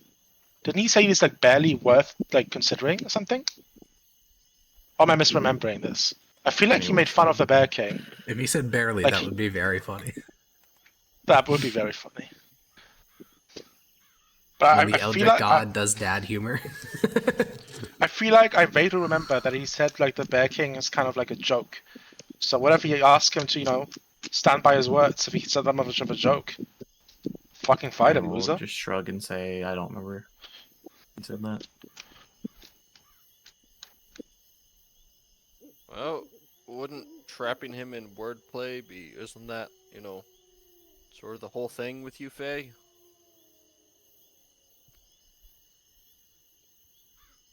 Well, a lot of it's making sure that we mean the words we say, but we cannot trust anything that he says.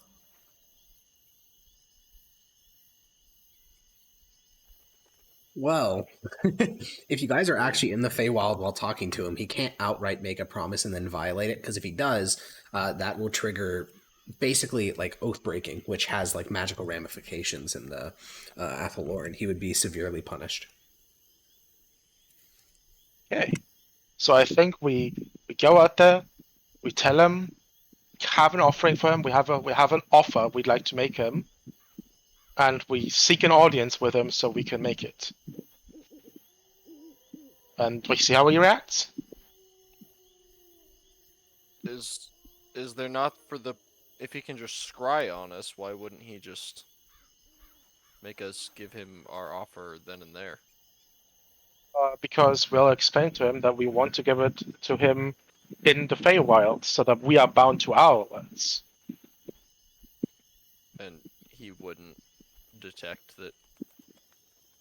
What do you mean? This is like he obviously would understand that we also want him to be part of this equation, but like that's just how it works, right? Granny will interject. I think the issue is that we're not actually bound by the Feywild. Well, when we're there, Tiberius most certainly is. Also, I think it's like I thought it's an innate thing. If you make a promise in the Feywild, no matter if you're Fey or not, you're bound to it, right? Doesn't matter if you're like born in the Feywild. Or am I misremembering this? No, that's accurate. It's a rule. It's a law of magic, as it were. It's the same as like in Valeros, there are two different sources of magic. That's just a law of magic. There is arcane and divine. In the Athalorn, it is a law of magic that to make an oath and then violate it, incurs an immensely negative penalty. Oh, okay. Yeah. In proportional with the oath broken. Is that penalty? Oh, okay. So if you like say I'm gonna do the dishes or something, and then you don't, you're gonna stub your You toe. make an oath to do the dishes. Holy Yeah, shit. that would be.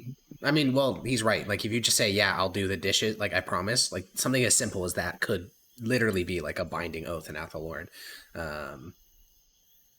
So, but yes, the punishment would be Fine. relatively minor compared to like, I promise not to attack you, and then you do, and then like you kill some people. That would be a severe punishment.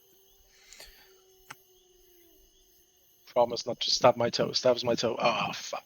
Yeah. Well, surely that only works if you do it on purpose. No. Does it? No, it works doesn't? regardless.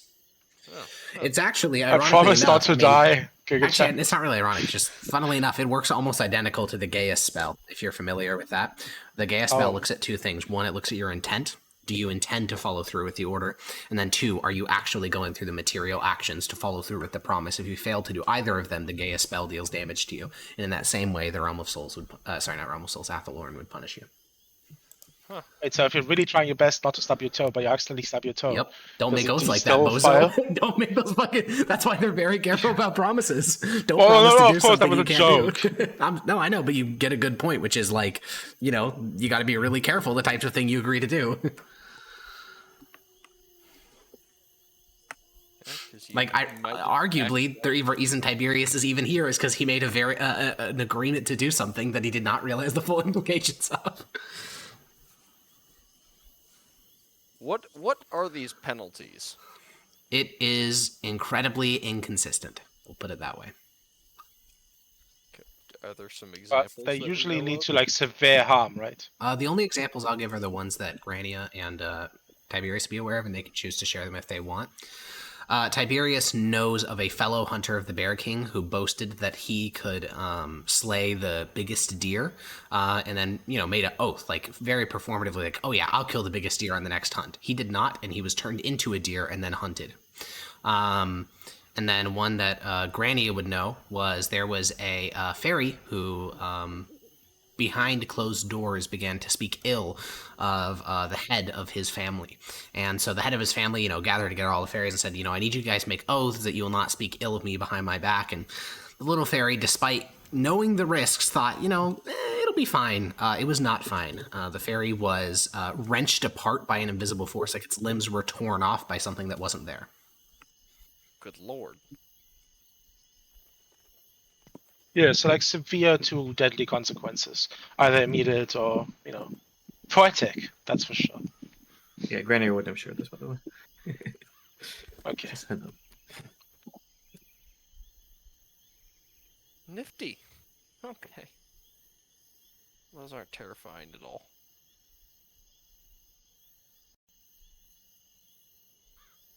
Oh. So, do we want to get ourselves entwined in horrible promises, or do we want to just try and trick him into fighting the Bear King?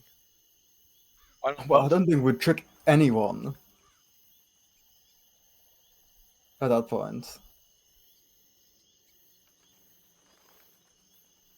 I don't think the fight the Bear King option is really a real option to me. Yeah, no, that's just suicide by bear, but that's suicide by Rageful Jester. That's not happening. Signed by Rageful Jester. Alright. And I suppose there are easier ways. He to gave do us a it. dank sword just for that purpose, I believe. It's true. It's He true. did give you He a did. really He good did sword. actually do that. But it might have a 1 in 20 chance of cutting your own head off. I'm not might. sure. Potentially. Oh, Who is knows? that the bit we think it is? Well, Like, you've if you- identified. It says that it doesn't have any curse on it at all. Ah, yes. But surely. I do remember I rolled I felt, I don't know, metagaming, I rolled an extra d20 on the swing. Correct. Because it's a Vorpal sword. That's not how they work normally, though. No, it's not how they work normally. It's how I was doing it. Okay. As in, it's how you do Vorpal swords, or it's how you're doing this one specifically? Who No, knows? it's in 5e vanilla. I don't know how Hakon does it, but apparently he doesn't like this. Is that when you use a purple sword, it if you it's just on a 20 on the regular attack hit. It's not a separate roll. If you crit, it's a Gecko crit. You kill. Is it? Oh, okay then. But either this one's special or Hakon just runs it differently. I don't know. Go get a second Vorpal sword. Find out. Or you can Oh, tell yes, us that's that was just a how you purple run deck. Vorpal swords. If it was, that's how you run Vorpal swords. I don't know. So we've floated a lot of ideas. Didn't stick with a single one. This is true, but it was good to at least go through some of them. Tangy, what idea are you leaning towards at the moment? I'm leaning towards Grovel. Okay. And like say will become his servant. Or Tiberius Sale will become a servant.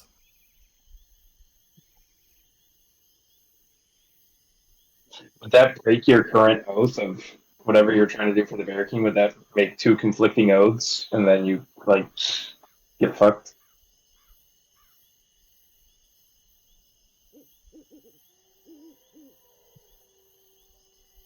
Yep. Maybe, but I don't think I'll admit. I think at this point Tiberius is fine with going down with the ship. Okay. And like breaking an oath to tell the Bear King everything. Damn. That's like basically suicide. Enorica Banzai. What the hell? Okay. I mean, that's basically what he'd be doing. Yeah. I guess it's just not the first thing when I think of suicide. I don't think of. I mean, different Suicide by mentalities. inexplainable Different magic powers. mentalities, okay? Yeah. Allahu Akbar. Yeah, exactly. See, you get So, it now. okay, Here's, so we have... here's a question. I was trying not to get him banned. What if we your curse, if we touch Hersum's cloak is kind of what it's inferring. What if we gave him a cloak and you handed it to him? It doesn't say it has to be the green cloak. No, it just says cloak. Really, it doesn't even say his cloak, but I No, feel it like just says that part cloak. is in the spirit. I think it's more about the intent than about the wording. I mean, you Otherwise, could, it you would guys, be a do any of fucking you have puzzle cloaks? wording. Because you could just go touch a cloak. I think Prometheus might. I have Imperial Battle Mage robes. Do they come That with a doesn't cloak? include a cloak, no. Oh no. Someone had a +1 AC cloak. Yeah, I think I that was thought. Maximus, though. Yeah, Maximus is a cloak of protection. Well, if only Tiberius had touched a cloak, then we'd know. I'm just gonna assume that's not the spirit of the thing. Oh, So okay. No, it doesn't say I have a cloak anywhere. No, I don't think you do. I don't. I have simple clothes. Would those include a cloak? For when I wait, actually, I should because we went when we did the whole like heist thing where we disguised ourselves as not Mithdosians. I had Yeah. simple clothes specifically for that. They would most certainly include a cloak, right? Okay, you have a cloak. Yeah, sure. Here, touch a cloak. Touch it. Touch it. Tiberius, I do will you touch touch the the cloak. cloak? Tiberius, you reach out. And a part of you, you're thinking, it couldn't have been this simple. You were convinced it was Hearsum's cloak. What else would it be? You reach out, you touch the cloak. Nothing. How do you test if it's lifted? Because your What's original all plan for secret to be this... revealed? Your original plan for this, Tiberius, was to say the Bear King's true name.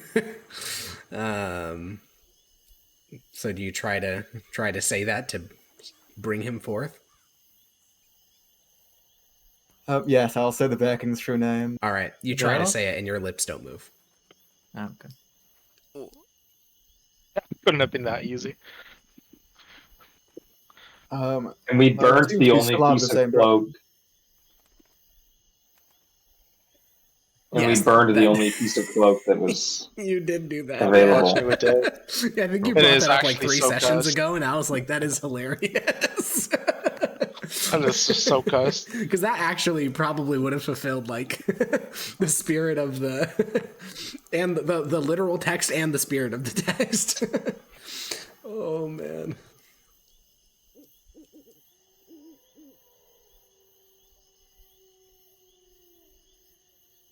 Well, Almost worked. what now? Yes, surely it almost worked.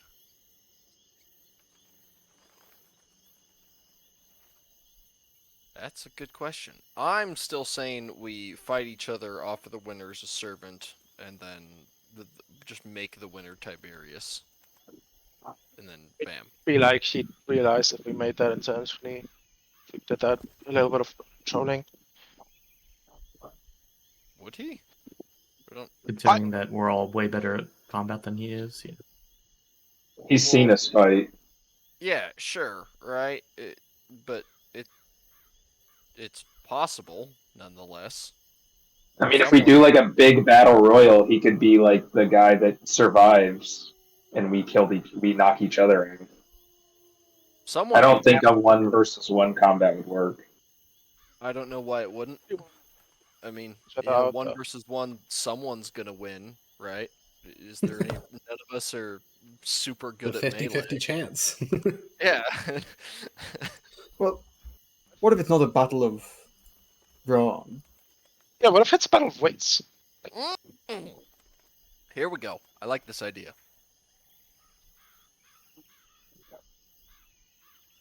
We could do chess, or perhaps a game of his choosing, which Does even exist? that is somewhat dangerous. There is indeed chess in the Mythosian Empire. I feel like Well, we would we have to don't do have- our game because he's arrogant. We wouldn't have him choose his game, right? Also, we don't have chess on hand, I don't believe. I'm sure that the arch He could make it. could Oh, yeah. make that happen. I'm not sure if he'd be entertained by that.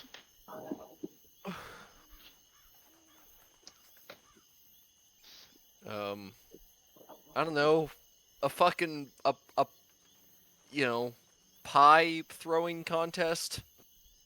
Like Now we're who can now get we're kicked- getting who can get kicked in the balls the most? That's how I Okay. did this last time.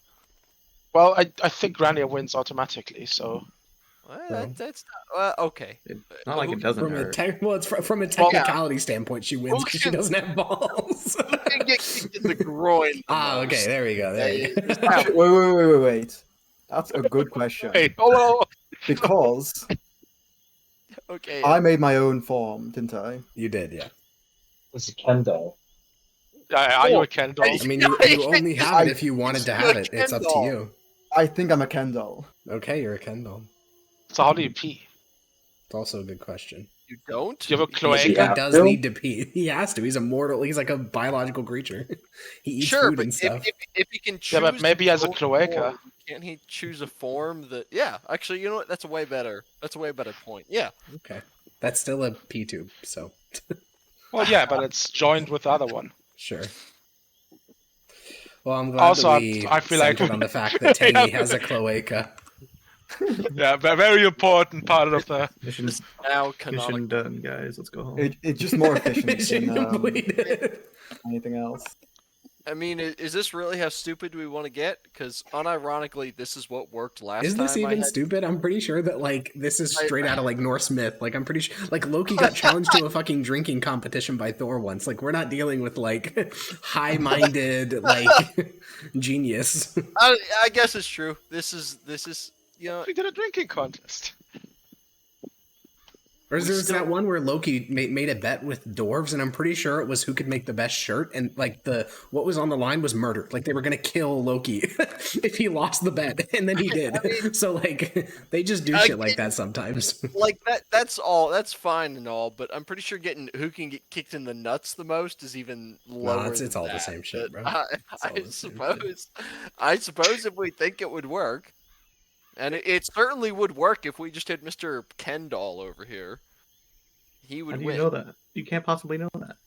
I can't. If he can choose his form down to that I level, feel like he he wouldn't choose to fall make it down like to that. a bone plate. I feel like that's below even him. I feel like that's below the Rageful Jester. Like I said, I've had to do this exact thing before, as in like entertain a fae, and this is how I ended up doing it. Was that I It's kicked true. a guy in the nuts and like pulled his shirt over his head. You did do that. I was there. Yeah. Yeah, Tangy was there. You get. Okay. He wasn't the one I kicked in the nuts, but To be fair, though, you have to admit that Archfey was not like the smartest tool in the shed. Yeah. yeah. So, oh Also, no. if I recall correctly, you also attempted already. I think Tangy was the one that did this. Tangy attempted, what's it called, slapstick, a bunch of times, and there was literally like It's crickets, just- like yeah, no no reaction reaction. at all. Yeah. Which is, I think he cares more about like visceral fucking Well, combat. wait, I think he finds it funny when we're stressed out. That's what I think. Yeah, so we When all we're try to like- kill each other, and the way we get around the acting bit is we just don't hold back, and then you don't kill the person when they're So we go for each other and we just leave Tiberius alone.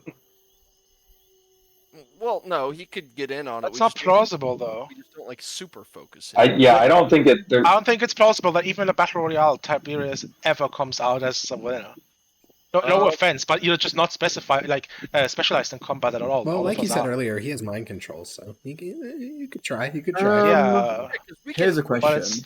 You can choose to fail all those saves, right? Yeah, exactly. If a creature chooses to fail a save, is that like the Jester would know can that. other creatures see that? Could a creature see if someone chooses to fail a save? No. There we go. Right. Yeah, we but just- he would No, know I if I'm counterspelling or not. sure. What if we just someone could just try and disintegrate you beforehand, so you have to counterspell that. I'm not okay with that You, because I don't think any of us have disintegrate, and B, You do, I thought. counterspell is not guaranteed to counter that spell. You Unless- have disintegrate though. disintegrate the Yes, last I fight. used it. I Oh. have to wait a whole week until I can do it again. Oh, edit, I see. That's my only spell slot at that level. I don't know. I just don't think he's gonna be like super focusing on. Are they pretending to fight each other at some point? Like even a super smart archfey. now what's to say he alters the deal and is like, "This is boring. I'm gonna throw in a giant." No, that does sound like To shake things up. Wait, Now that does sound plausible. We kill the giant. I don't know. Okay. I have a better idea. Something that Tiberius can actually win at. Tiberius is like a master hunter. What if we make it a hunting contest? Ah. Right. And we use like the small fey wood right here. I think that would work. Good to me. Now, We Tangy, just- you are in an unoptimal hunting form. This is not what you're like when you were a professional hunter. You adopted a very different body shape, so you'd be a lot worse than you usually are. But Yeah, I think I would just change myself to a You have more enough optimal cooldown? form. Well, it's been months since I last actually needed to use it. So you're gonna change into a hunter form right now? I'm curious what that looks like. You could wait until the competition. 'cause After- I feel like that would just Yeah. add credibility to our story, where we didn't know that you had this form, and then we choose a hunting competition. But why would we? Why would one of us? What's the catch for why we want to be his servant? It's all just about Tiberius being able to touch his cloak. And well, No, also, but The Bear King, not the Jester.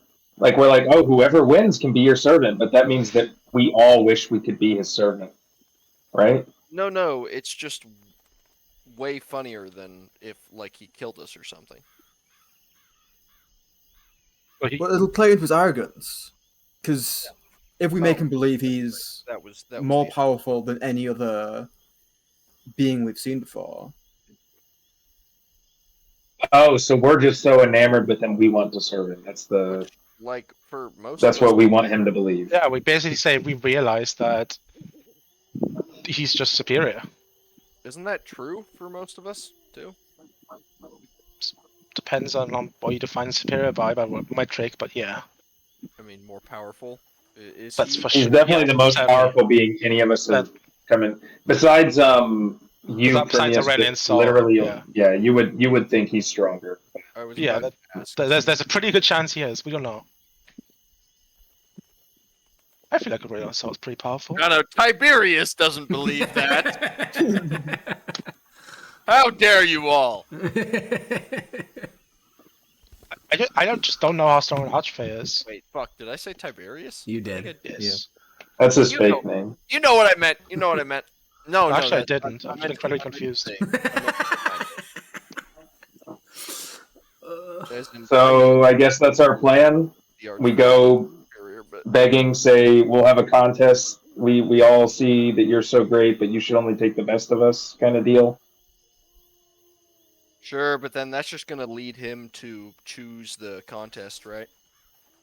Because he's gonna be like, well, how do you know which one is the best for me? Yeah, I guess so. Blah blah blah blah blah, so on and so forth. I mean, we could still try, but I just feel like that's where that Or he just says, questioning would go. "Oh, you're all fine to join. Actually, no contest needed. You all serve me now." That's And- also an excellent point. I think if he does make us fight each other, if we refuse to do that, I think he'd get angry enough to show himself and try and show off his power, which would give us an opportunity to, or me an opportunity to touch the cloak. Huh? Well, if he forces to into like this a battle royale, as you say, we could refuse, and it might anger him enough for him to show himself. At the expense of one or two of us dying. Yeah. 'Cause, Also, if we refuse, he might just be like, "No, you don't," and then force us. Uh-huh. Yeah.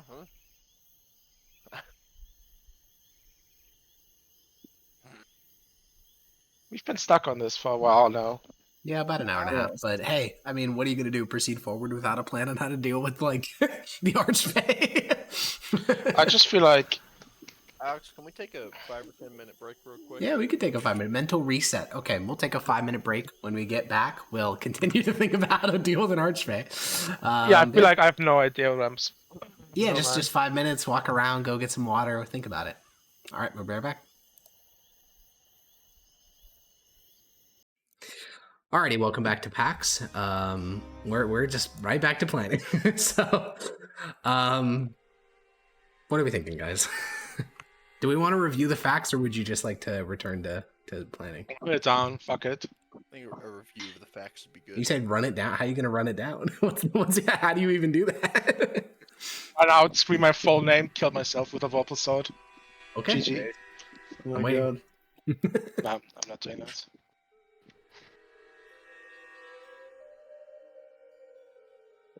Well,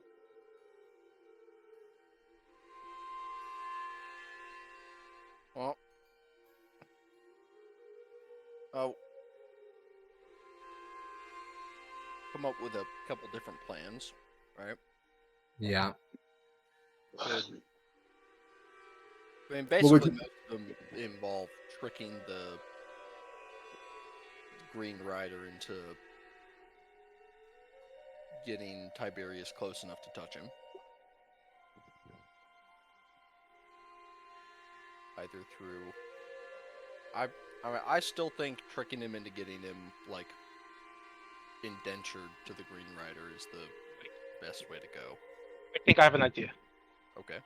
He's arrogant, and he is known to be get angry. What if we make fun of him by saying that he's hiding behind all of these trials because he's scared of fighting himself, and that he couldn't even beat us if it was up to just physical strength? and that he should try and fight us. And then What if we when he was in front of us, because we saw him and he was talking to Granny. Was his cloak missing a piece? A very Or was it small one at restored? the hem, yeah. Oh, it was not a perfect cloak. You think we can Kinda make fun of ratty. his cloak? I think we can. Holy shit! Without- I think you figured it out. Okay, yeah. We make fun of his drip. That does. We say it's from the last summer's collection. I mean, basically, yeah. That's basically what we'd be doing. Have we considered Nana Nana Boo Boo? I think we should that factor that into our analysis. Hmm. I think you're onto something. I mean, honestly, that would. There are very few. Think about if you're trying to anger someone, right? You don't use the best insults. You just say, "Haha, suck Well, my dick, depends. you're bad." Depends. Do you want to anger them or do you want to hurt them? Do you want to hurt their feelings or do you want to just make them mad? I think in this case we just want to make him mad. We just want to get him distracted enough that Tangy gets an opportunity. Yeah. Yeah. So long as Tangy isn't the one that says, "Haha, you're not drippy," right? We want to get him angry at the rest of us, We basically. make fun of his cloak and say I bet we could make I bet we could make a better one. Well, who's the one who wants to take the potential personal sacrifice to do that? I mean, I'm personally afraid that I've said my entire full name offhand, so I don't really want to confront him. Yeah, I'm not. I'm not particularly interested in getting killed by an archfey. Well, who is? We could all equally split the other than Tiberius, we could all just dunk on him. Get Granny to throw up gang signs. She starts repping the fucking mother of No. the hard reach. No, I think she just does like L over and over at him. Holy. He's just catching outs from her. Uh-huh. Oh no. There's This is devolving into childish shit. It does seem Yeah. like we're scraping It the might bottom of the work. barrel here. this is how you anger people. People, yeah. I mean, he's This I is think what I would say the is someone angle of- holding a fucking drone strike angled on my location. Sure you want to say that again? Michigan Avenue 2645 Florida? Oh my god. Oh shit, oh fuck.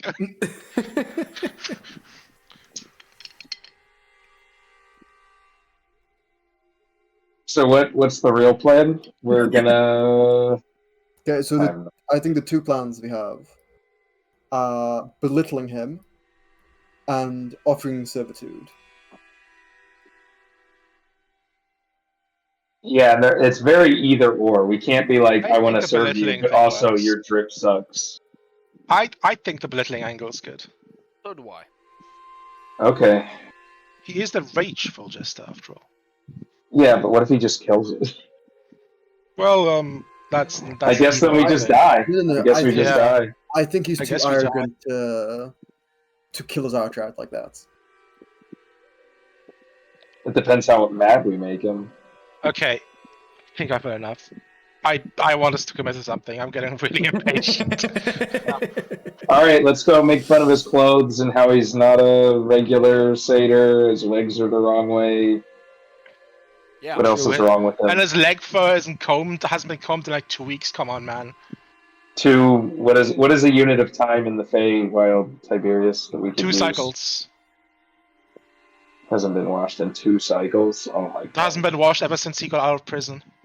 No wonder we don't see a Mrs. Yeah. Jester. Mrs. Jester. Oh shit! Now we are cooking. Okay. So They banished him away so that he wouldn't embarrass the Feywild with his outdated drip. ooh, Yeah. yeah, that's why he's not in the court of the drip. That's King. why he didn't get an invite to the Bear King's party, you know? True. Yeah, he didn't get invited to the Bear King's wedding because he smells. Okay. Everybody knows that ever since his imprisonment, his fur smelled so bad, and he's not washing it. He thinks that just eating apples all day will somehow fix it or something. He does a bodily smell or something. So, Alright. All right, I guess that's our Got it. plan. I think we Okay. got it. Alrighty. Yeah. Tiberius, how you feeling about this plan? Your life depends on it. Well, these people are putting their lives in line as well, but Yeah. a lot of lives depend on it, so... Yeah.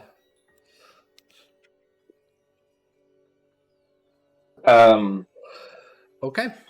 I think I'm gonna disappear Hegal because the face stuff always fucks with us when he's there. True. Where to now? We're inside the cathedral this whole time. Well, we leave the cathedral so we can talk to him, right? Sure. Well, I think, do we go back down to the cave again? I don't think we need to. Does it matter that much? Can't he Yeah. scry on us basically anywhere? Yeah, that's what I'm saying. I don't think it matters as long as we get out of this consecrated circle. Okay. Alrighty. Well, you guys step outside the cathedral.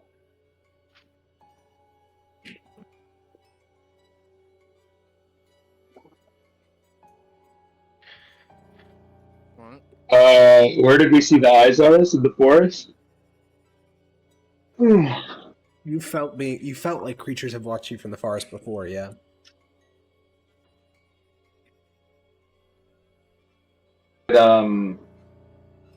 Would the paladin feel if his steed got killed?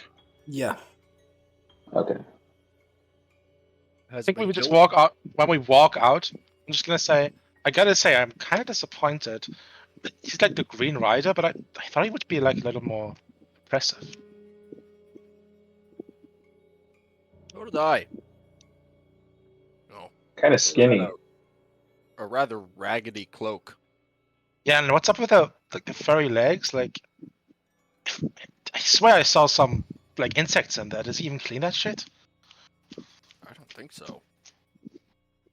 But, oh, good And he's lord. hiding behind the servants, like he's like the most powerful or whatever. But like, come on, man. Oh, and good lord, the smell. Seems like a game show. Yeah, I'm happy I was petrified. Jesus, maybe the smell would have petrified me if I hadn't already been. I can still smell him now. Oh, yeah. I think that's why he's here in the human realm. They didn't want him in the Fey realm. He was too stinky.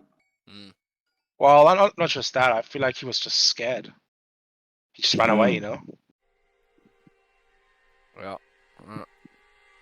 Probably why I didn't get an invite to the Bear King's party. Wedding, yeah. I mean, who would want him at a wedding, right? It's not like he's gonna bring a +1. No, exactly. With that shaggy ass cloak, Wouldn't be entertaining.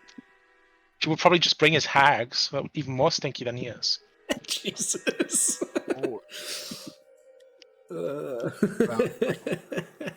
He's only got the one left, right? There was one left. Honestly, forgot. I just disintegrated his. Oh, his you were servants. dead. Yeah.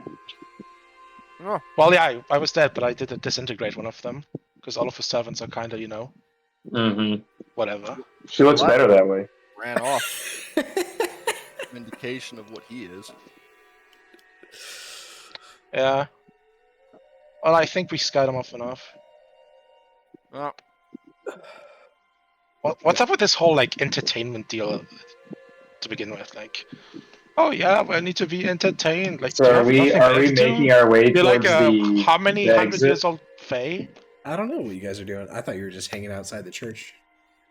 I thought we were gonna start Let's making get our way. back to the Like we're gonna horse. leave and talk shit. Oh yeah, we should get the horse and then Okay. we should leave. Sure. well, At least we got some good magic items out of it, right? exactly. Yeah. Basically not even worth our time. At this point, that's all it was.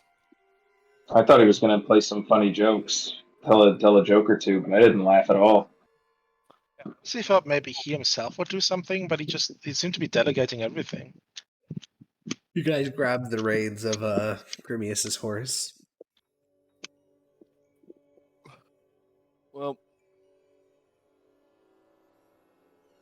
This was way less impressive than I thought it was going to be. Yeah, let's head back, I guess. Iberius, are you sure this is an archfey?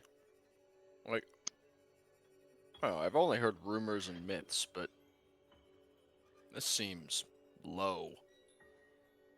Maybe we never actually met the real Rageful Jester. Maybe that was just like a fake decoy. And he was still hiding because he's so scared. I'll be honest, I don't think he can hear us. He clearly isn't powerful enough. No. No, Yeah, no, can't be. nah, whatever. I mean, if I was him at this point, I would have. At least react to it, yeah. Not sure evil, actually. Where's that sword? Oh, I still have it on me. Thanks for that, loser. Yeah. This is clear. I'm just like starting to think to myself, this is clearly not working. What are we doing?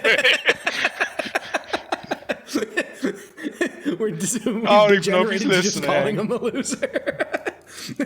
Do we just keep leaving? Yeah. I guess. Gotta commit to the bit. Alrighty.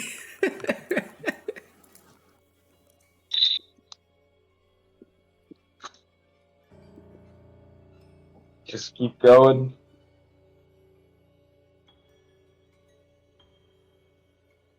Well, I feel like the smell's getting a little better. Ugh. Yes, I feel like I can finally breathe again. It's just No disgraceful. wonder he doesn't get many visitors. Are we just fully leaving? Yeah.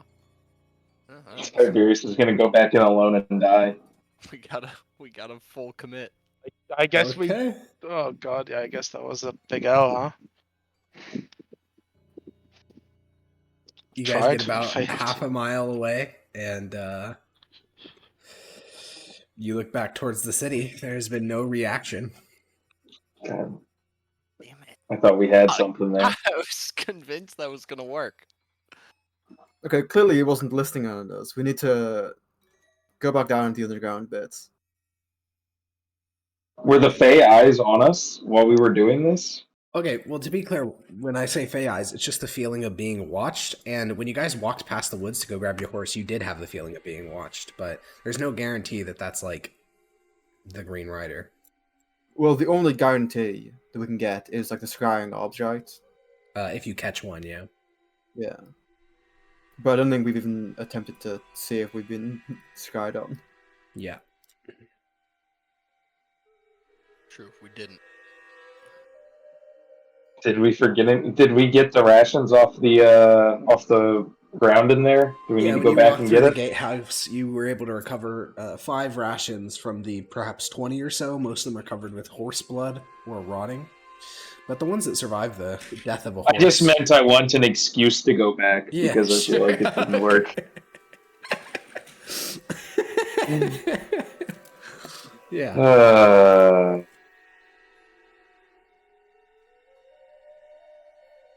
Well, I mean, like, as we walk back in, since he's such a pushover, maybe we should go into that dwarven ruin, right? Seems to be. I don't see any reason why we wouldn't now. Yep. Okay, I guess we're gonna try going to the dwarven ruin then. Okay. You make this way. As you approach the woods, you have the feeling of being watched. In the upper branches of a tree, you see a little guy with blue skin watching you. We're leaving the horse outside the city. wave to him. Okay. Does it it's feel like up the to- same subservient creatures I saw before are still watching? No, right this is now? not a Domovoy. This is a Quickling. They're a lot more intelligent than Domovoy. There are no I'm more waving Downboy to the rats, little seems blue like. guy. Yeah, you wave to the little blue guy. He's about 6 inches tall, blue skin, brown shirt, white hair, and he'll wave back. I'll start approaching him. Sure, he's about 8 feet above the ground in a tree, like sitting on a branch.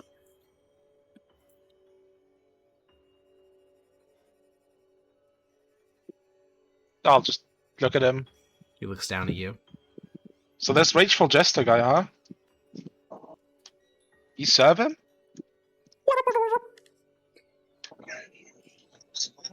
He speaks in a Yup. language you are not able to recognize. What the Oh my god. fuck? Look back, see him. Average Rageful Jester servant. Alright. Just tell it to fuck off.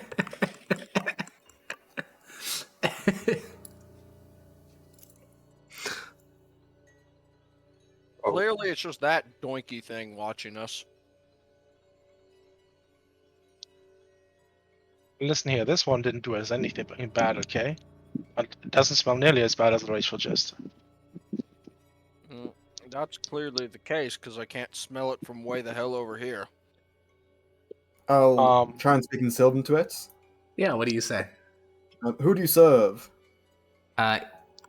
Because you can literally understand and speak all languages, you will be able to speak with it, but you can tell that what it's speaking is definitely not Sylvan. It'll say, "Oh, no one. I just walked through the rift." Where is this rift?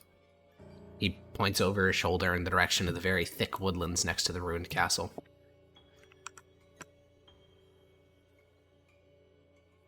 And is that your home?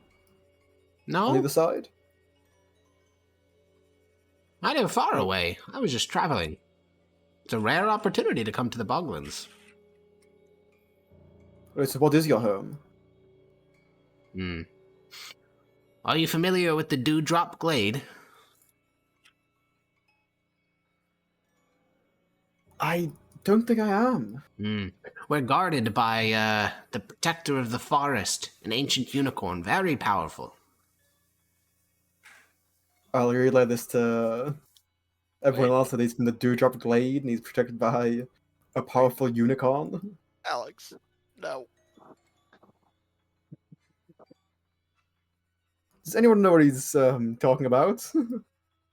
No, no idea. No. He'll ask you and say, "How do you speak Quicklish? It's quite a rare language." It's a very long story, but I'm very adept at learning languages. Ah.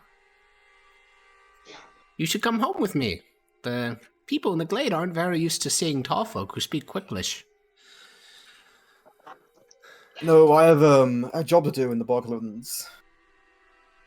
I'm surprised you call them the Boglands. Most of your people simply call it home. Or Valeros, or something similar. Oh well, this isn't home for me. Oh, I came here through a portal too. very nice. And I only have this form, so people who look like this won't try and kill me on first sight. Well, seems like you're doing a good job.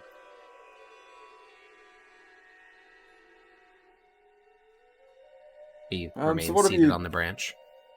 What have you noticed about this area? Seems to It's be not very hospitable. Quite dangerous, in fact. But it's better than the rot and the corruption, and I got cut off from the glade. You see, I was a traveler. I went to the court of the Verdant Watcher, but the corruption cut me off from returning to the Dewdrop Glade, so I suppose I'll wait here. Oh yes, that corruption isn't that good. The nasty, I hope awful thing.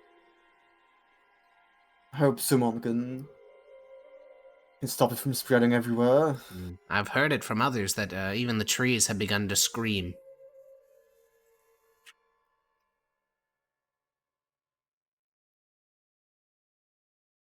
Now I'll turn back to everyone. I don't think he has any information for us.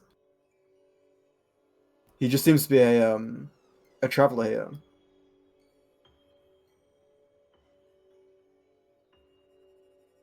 You can Any probably questions? fuck off then.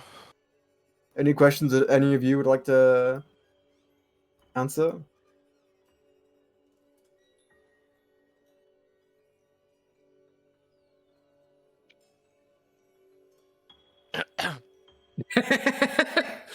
That is a definite no. Oh well, I'll turn back to the Quickling. Well, I hope you enjoy your time in the Boglands. Oh, And I I'll wish get leaving you Let's tell him soon. that there's safe the return. smelly satyr running around. And watch out for any satyrs that you might see. Very Oh, dangerous. I haven't seen around any these parts. satyrs in ages. Ask him if he smelled any. When was the last time you saw a satyr? Oh, well, I left the Moondrop Glade and traveled through the Ard Reach, but the corruption had gotten nasty there. Beasts turned to dark shadows of themselves, trees screaming, their roots calling out for purification. And so then I traveled to meet the Verdant Watcher, and in his realm, I saw a single satyr. He was a sickly, ragged thing, more goat than man, apparently effects of the corruption.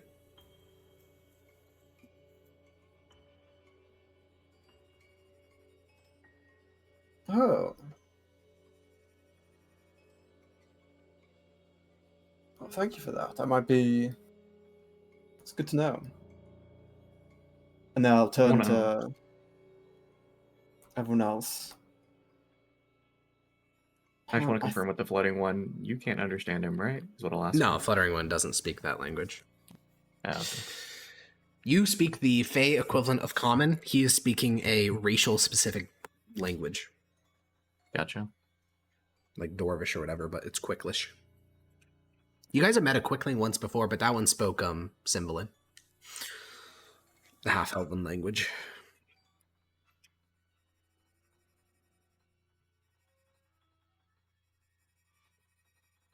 Well, I'll turn to the group. There's another angle of attack that we could, well, just adding on to our current plan. Talk about how he's corrupted. Corrupted? Yes.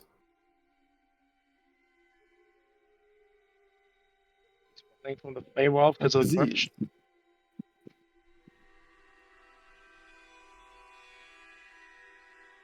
Well, the Quickling just said that other satyrs have been affected by the corruption of the Feywild. They're rot. And it made them look sickly.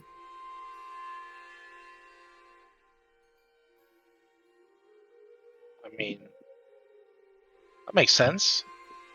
He did look sickly, now that you say it.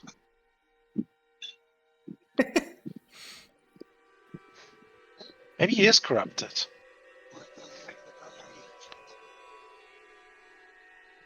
But maybe he isn't even watching anymore. I think he got bored. Probably needs to take a nap or something. He's gone old. Hmm.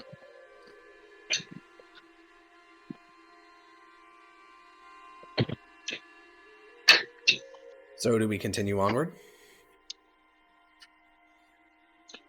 I'll turn to the Quickling. Thank you for your time. He gives a little nod and remains, kicking his feet on the branch. You guys head through the section of forest. You don't spot any other Fey during your walk, and you begin to work your way back to the cellar door. It's as you left it, and you climb down into the cellar. You kind of drop down like 3 feet, nothing too crazy, and then you crawl in, and you are back in the lower bowels of Ostatic.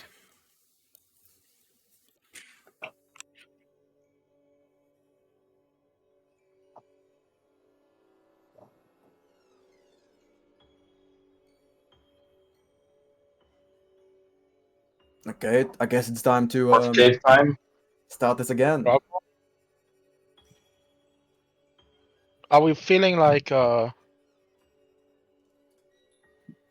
being watched at all? Yeah, from all directions.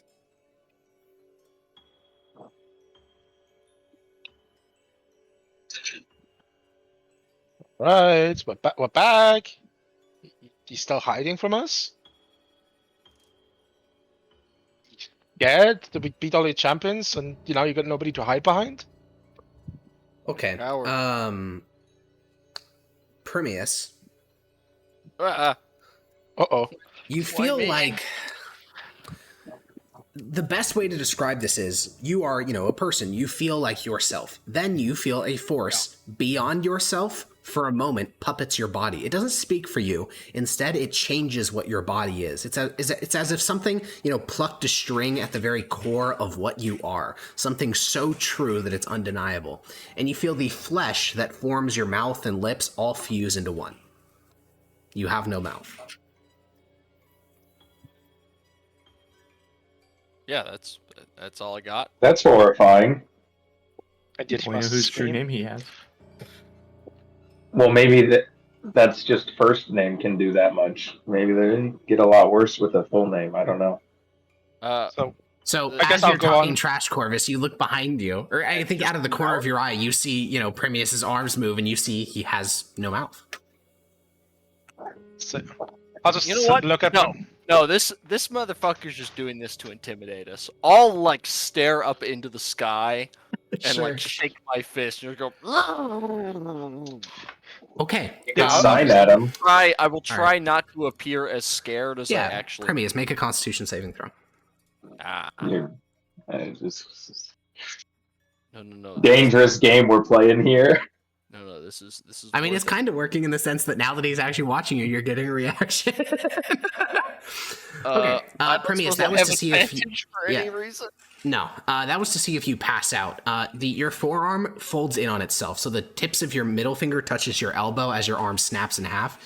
You take 20 damage, but you don't make any noise, and you don't pass out. Oh, okay. You don't make any noise because you can't make noise because your mouth is sealed shut. So his And arm you snapping don't makes noise, right? His arm Can I- snapping does make noise, yeah, and you stay conscious because you got a 12. Can I breathe? Through your nose, yeah. Which means I can still make noise. Oh, I guess yeah, like yeah, you can make muffled noises. Yeah. Yeah, so I'll just go basically. Didn't pick it Yep. up, but I know what noise you were making. The mic didn't get it. I'm going all right, well, yeah. I know what Basically, noise you're making. A muffled scream, maybe. yeah, muffled scream and then like muffled anger, muffled anger. So currently, you guys all can see that the tip of his middle finger is touching his elbow in a way that obviously your forearm can't bend unless the bone is snapped. I'm just looking. I'm gonna look up and say, really? You're so scared of showing yourself, are you just resorting to some tricks? Oh, Okay, And- con save Permius. I'm gonna be He's very gonna careful. kill Primius. why is he killing Primius? Why is he killing Primius? Oh fuck! He has his true name. I'm still only going to show up to this point before the con save. It's still only pure rage and pain, no fear or anything like that. Yeah. It is funny for Echo to be talking shit as your body is like being broken down on like a fundamental level. All right, let's hope this one does better. Okay, Nope, way worse. So actually. Primius is unconscious. The pain of what's about to happen knocks him out. Secondly, Thank God, that's good. first of all, his other arm snaps to match, so that's minus 20 HP. Then you watch as what was previously, a broken forearm, the flesh of his hand and his arm merges, and what's left at the end of his two arms are stumps. And he's unconscious. Wait, he doesn't have hands anymore? He doesn't have hands anymore. He's not much good in a fight. You That think? means you can keep going. Yeah! I'm so tempted. I'm so tempted. But yeah, Permius just slumps over and falls on the ground unconscious from the pain. Wow. You really showed us Why that, huh? don't you attack Corvus? Or oh fuck. Why don't you attack him? You will hear a voice You know. echo throughout the underground. You're very bothersome today. Progress or leave. Progress to where? What do you have in store for us? Deeper.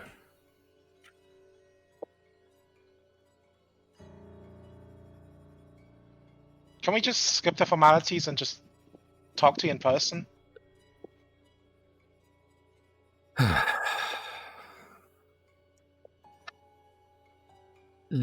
Ahead of you, by about 100 feet, the darkness seems to fold in on itself, and a piece of cloth emerges from it. Stepping out from that cloth is the Rageful Jester, and he looks much the same as yesterday. Green cloak, wiry beard, shaggy legs. However, today he doesn't look nearly as... Yesterday he looked smug and happy. Today he looks annoyed and vicious. And his brow is, furrowed in frustration.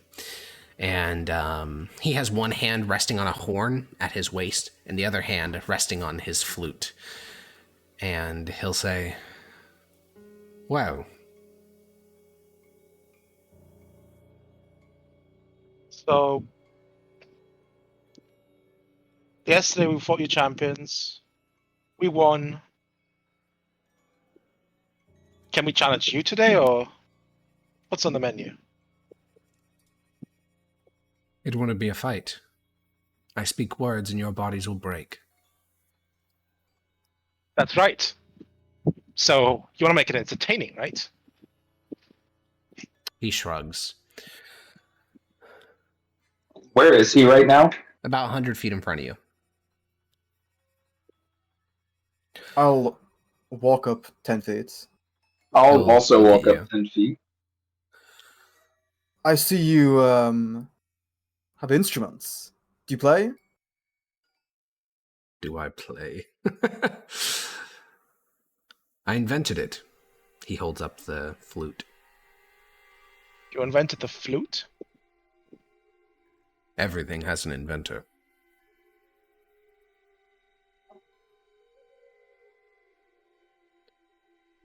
I must admit, I don't find you particularly entertaining today. Your trifles, he gestures towards Prometheus's unconscious body. They don't strike the same chord as they used to. Right, honestly, we're frustrated. What are we supposed to do? We're here to, we're here for you, not for some trials you give us. What have you done with the mage woman? She is broken. What do you mean by broken? Like him? No, he's only broken physically. If I returned his speech, I'm sure he would shout the praises of his god as he died. Well, maybe So it how about a isn't wager? us that's the problem. Maybe you've become boring. Can we consider that if everything's so easy to you, maybe that's just boring? I have Maybe thought you need about to make it this. tough. It's why I missed the bog dwellers. They were a real foe. Powerful, imperious. Back then, they used to have hunters dedicated to me.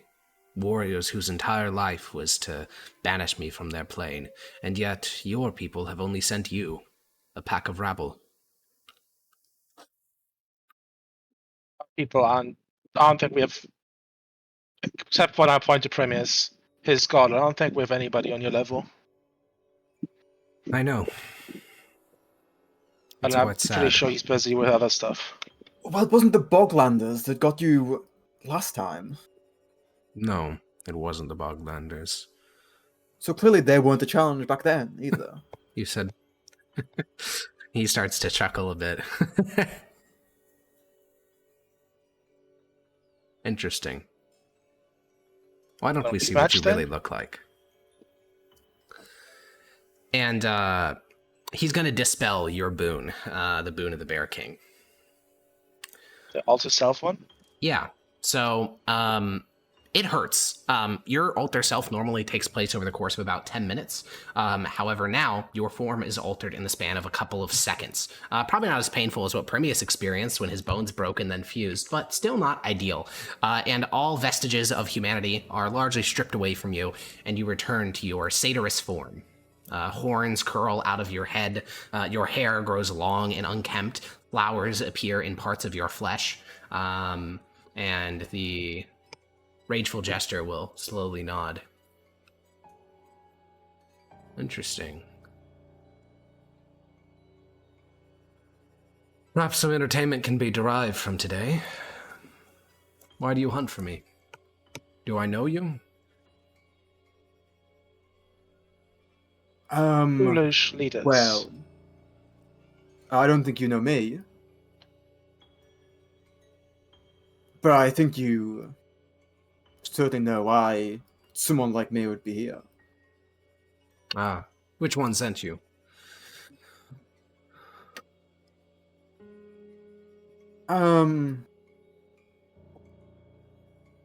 I think wouldn't it be fun if It would be like, you try to find out? I suppose that would.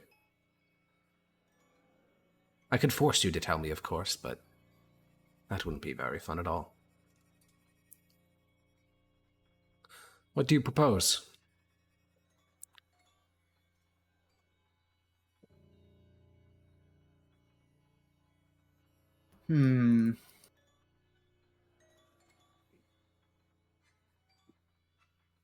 It's simple.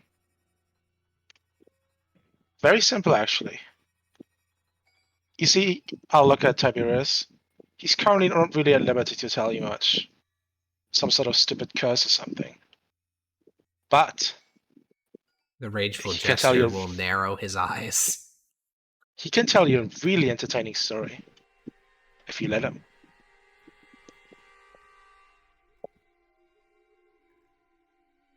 Does he speak for you, this mortal?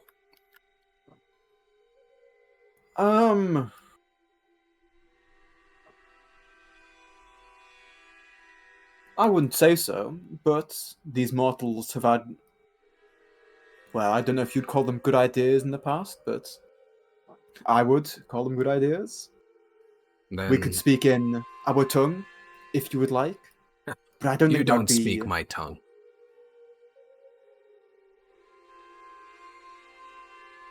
Either way, if you do not wish to tell me which of them sent you, surely you must have a condition for telling me. I could even extend you a gesture of goodwill. Fix that broken man's body.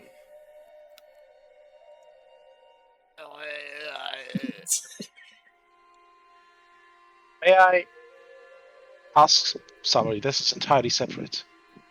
But it's not every day you meet a powerful archfey such as yours. I'm sorry for the insults earlier, but we had to go to You're annoyed. I'm boring you. You're boring me. How so? Let the satyr speak.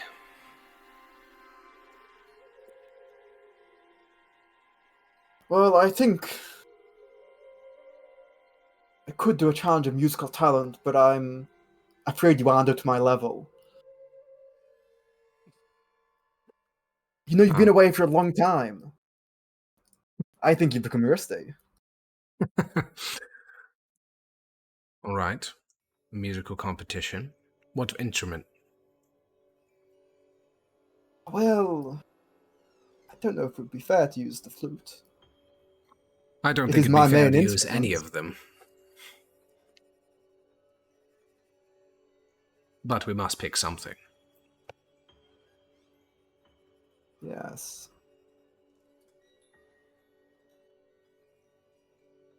I forget who I handed the crystal flute back to. I believe Fuck off that the was... party. Yeah. let's go. I have it. Corvus. Yeah. Yes, I have it on me. Do you sell the crystal flutes? I do. I feel like this might be the best way forward. Before he said I was boring him and to let you speak, I was going to offer it to him. He And I'll waves. pull out the crystal flute. I don't need it. Grant it to him. I shall use it as it was originally intended. A good piece of wood from a heartwood tree.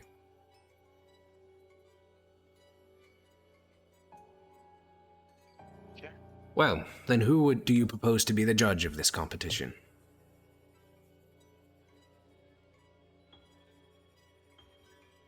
Oh. That is a fair question. Because it obviously cannot be any of my companions here. Certainly not, and probably not members of my court either. There was that quickling we saw earlier. There are neutral fae scattered throughout my realm if you will accept them. I think that would be preferable. He nods. Granny is going to communicate with the floating one and ask, do you think you could make him pick you? Ooh.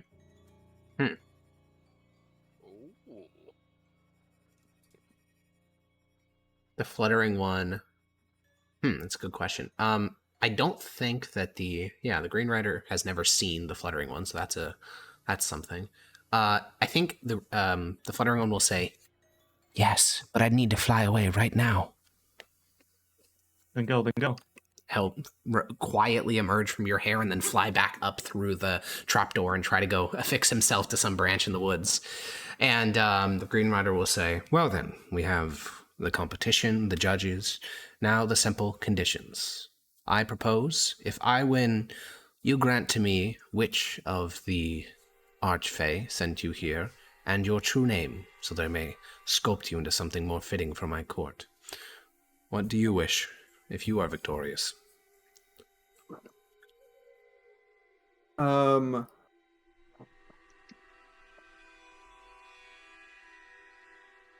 I wish to have your cloak.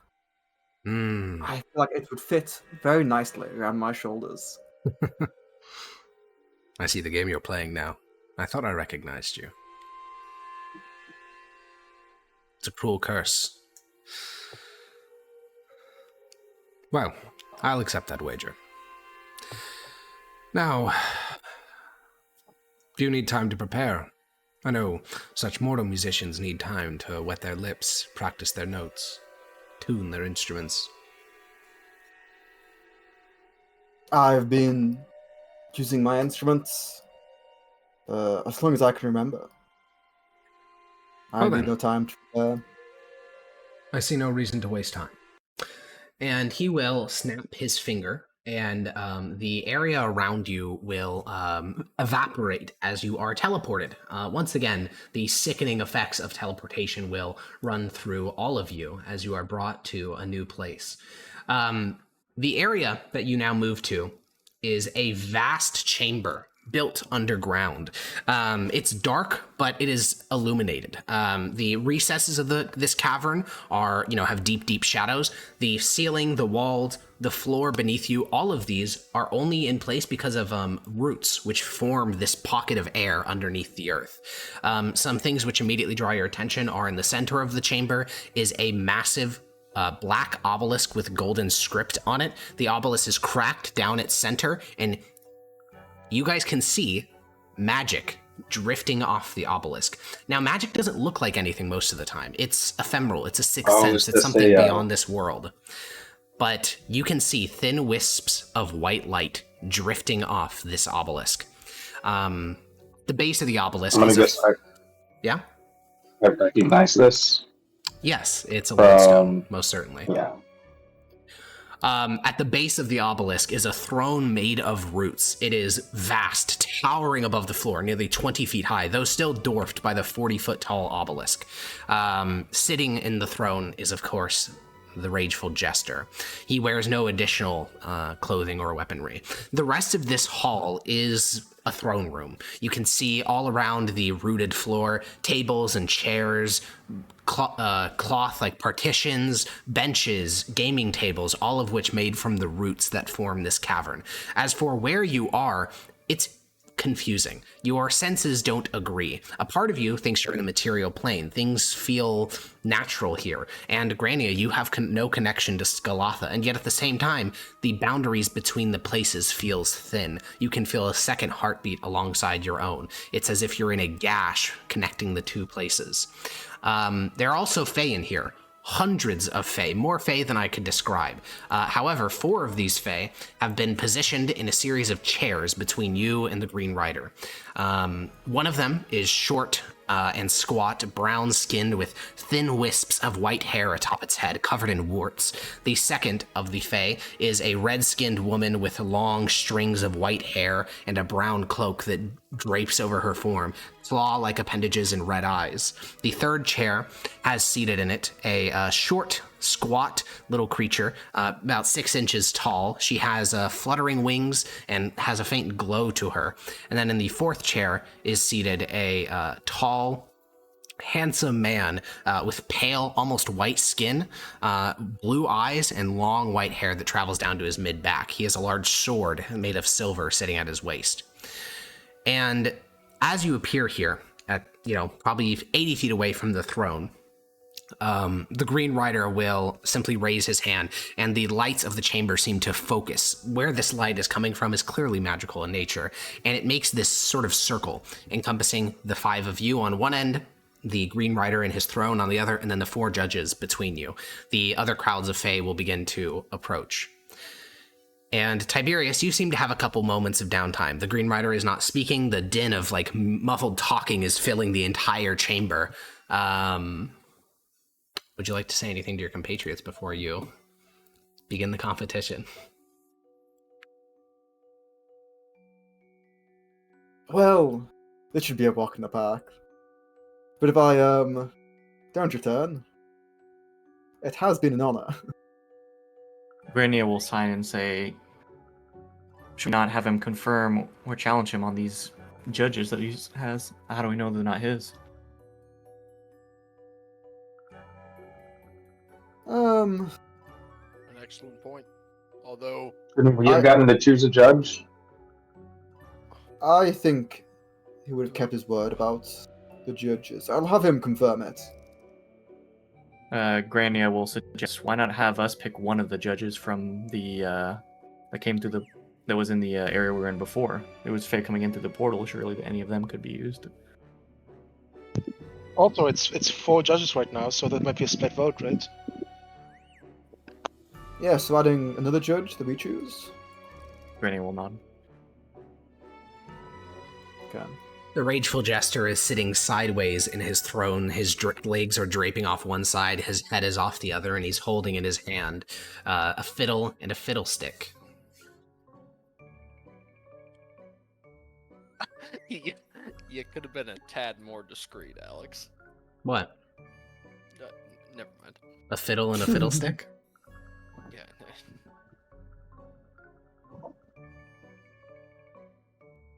Here's some. It seems like there's an even number of judges. That is Could true. not this lead to ties or draws? I don't think that will be a problem. And But I for the feel like sake all of a these complete judges- deal, we could select a 5th. yes, back from wherever we were. He'll move Above his ground. finger into a snapping position. Do you wish for it to be so? Yes, I feel like that would break any deadlocks that could occur. He'll snap his finger, and a 5th creature will appear. This one is not seated. It looks to be too large for any chair. It resembles an obese man. Big horns, stretching up out of its head, sort of pallid gray skin, a massive over-bulging gut. You would all recognize these. These are the only Fae that actually do occur in the Empire semi-regularly. These are called Yakshash, or just demons by average people, because they literally look like the textbook definition of a demon. But they are Fae. Fae of cultivation and agriculture. You're supposed to let us pick. He can't do that. That is not the specification you gave. I know it's Tiberius' fault. Grania's one and the judges. And how can we confirm all these judges are impartial? You may speak to them if you wish.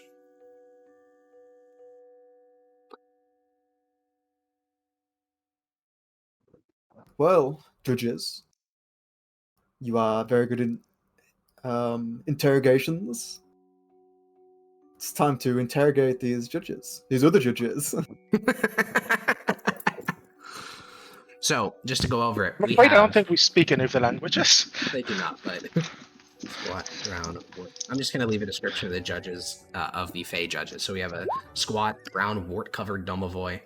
Then we have a woman with red skin, red eyes, white scraggly hair. A pixie, it was a man with blue eyes and long white hair, and then lastly, a Yakshash. And to confirm, the pixie isn't the fluttering one. No, it is. I believe, if I recall correctly, the fluttering one is a fairy. Pixies are, Right. yeah, more humanoid than fairies. I'm not going to tell the party, but if Frenia does know, can you DM me what these creatures are? Yes, I will. You would know all of them immediately. Okay.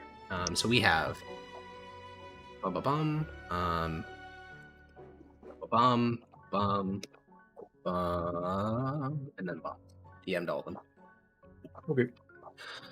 Yeah, the Green Rider is now standing up and stretching, and he'll play a couple of testing notes on his flute, and then he will, his fiddle. And since you guys didn't agree on a particular instrument, he's just going to go with the one that he feels most comfortable with. While he's doing that, Tiberius, what is your preparatory routine? I think he just plays back in his head all the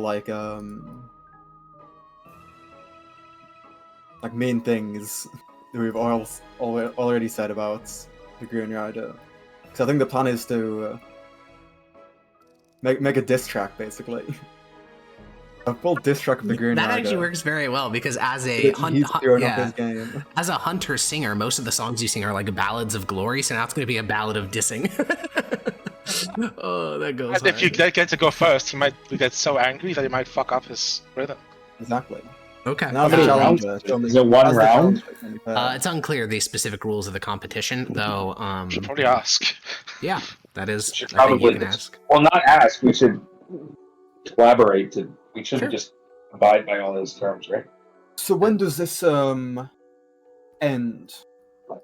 I was thinking we each go for as long as the song takes us. The judges judge which performance left them more entertained. Well, I One feel like song. some songs could take a lot longer than others. Agreed. That is factored in how the judges score.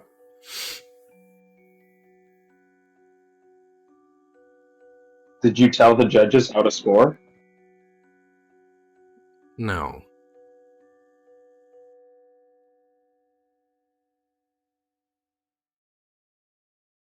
And these not professional judges. I guess they're just...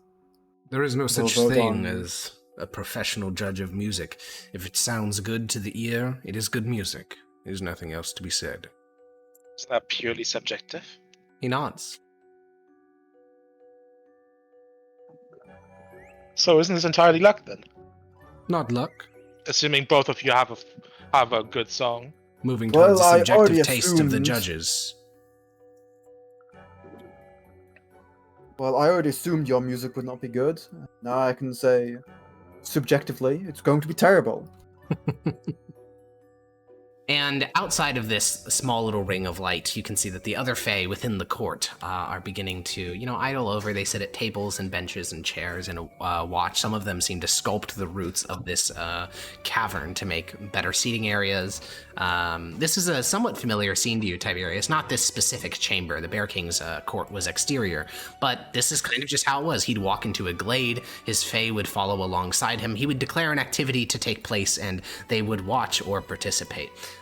This is average Fae court behavior. And I think judges... Oh, sorry, Premius.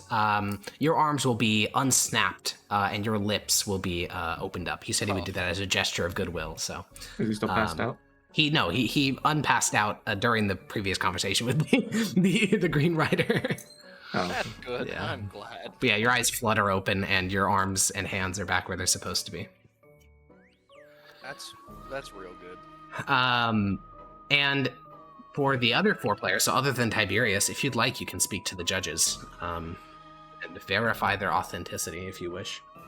Of course, Grania will speak to them. Sure. Yeah, with her voice. Yeah, exactly. If there's anything you'd like to ask, we can translate. Not at the moment, anyway. Okay, well, I want to ask them what kind of music have they heard? yeah. So the red-skinned woman will translate for the others into Sylvan, and she'll respond first for the Domovoy. I'm gonna cast tongues just so I can understand. Okay, perfect, great. The Domovoy will say, "I have listened to the singing of the trees. Okay, singing of the trees. Yes. Nice. The humming of the earth at times, too."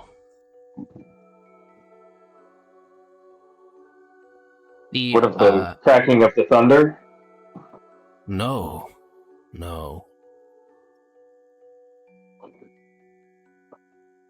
No, the shrill song of a dying deer.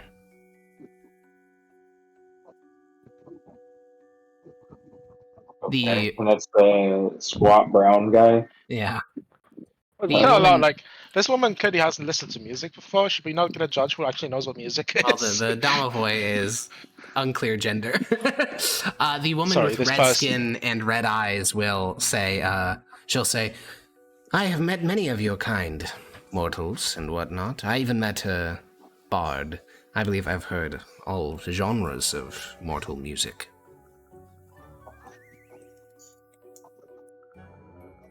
What of you heard what the Domovoy said? I did. Do you prefer that kind of music? Oh, certainly not. I believe the most beautiful song I ever heard was, The Explosion of Gunpowder. Psychotic, insane people. Okay, we're playing some death grips here. A true woman of culture. She knows what's right. God bless her. Let's play some atonal music, guys. Just some. The pixie will say, "Oh, I quite like the harp." Harp? Okay. The harp, yes. I just like things that sound, beautiful. Okay. Okay. I'm getting some ideas. Okay, next guy. He has a very neutral face, and he'll say, The most beautiful song I ever heard was the call of a siren.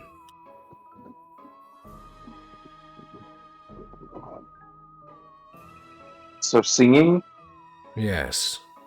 Beautiful singing. Okay.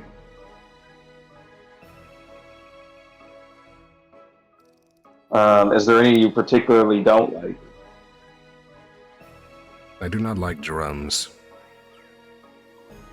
Drums. Okay. Is this man Democritus? Not quite. So we've got two people that really like beautiful stuff. One that likes noise, loud, aggressive stuff. And then the first guy is like, I have no idea what to make of him. And then we've got the Yaksha left. The most beautiful noise I have heard is the sound of a muffled scream. Okay, so we've got two No such thing pretty, as professional music judges, but we have like actual insane people who don't even listen to These and are music. we've got average two day, screamo. We've got two screamo, two whimsical, beautiful, and then the wild card. I think we should angle to throw out the first person because they don't listen to music. Okay, I agree. I think I have the perfect song for this. Oh, Or You have a perfect song. We don't want to get rid of Domovoy, the first person, and try to replace them with We could, yes. I think that's a A new probably a thing. good idea. I But haven't listened to overall, at least for the other four judges, It'll be the Okay. I'm gonna ask the Green Rider. I don't think the squat brown wart covered Domovoy understands what kind of competition this is. I think he They understands spoke perfectly. of their description of music was like a earth shake and a tree rustle. He nods. That's not something an instrument's going to make. The others were more conventional. I was understanding this was a conventional music. It is Is he music. gonna cheat by making like the fucking entire realm do music? Of course, trees make music. Because you mortals can't perhaps hear them, maybe you discount them, but I would say the Domovoy has listened to more complex compositions than you have ever heard. Okay, we just entered an atonal music composition, guys. But was it intentional? It feels like this is just ambient. And you're going to be performing intentional music, no? I don't see how intentionality plays a factor.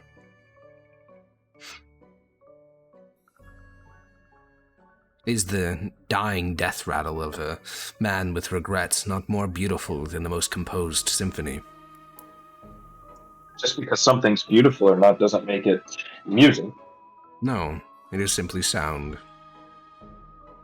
And I thought this was a music competition. Correct? That's why you have all that's musical necessary. If I wished to simply scream at the top of my lungs, that would be as much music as the piece with my fiddle.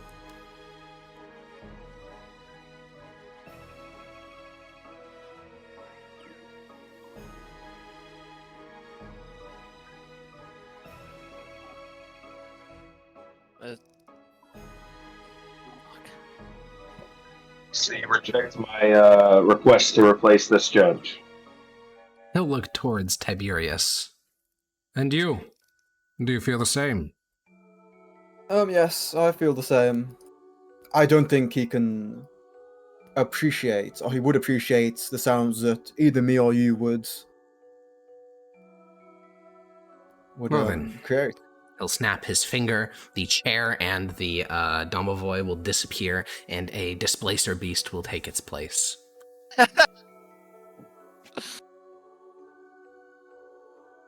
The I creature feel like, is sleeping, its tentacles, pressed close to its body. You've chosen I'll all of these, I have not chosen Mr. anything. Writer, sir. Well, by methods we don't understand, you've summoned them here. I think that since this is you claim unnecessary fifth tie-breaking judge, I think we should let Tiberius bring them here, no? Tiberius has That's, no method to you already achieve said this, it's I'm assuming. unnecessary.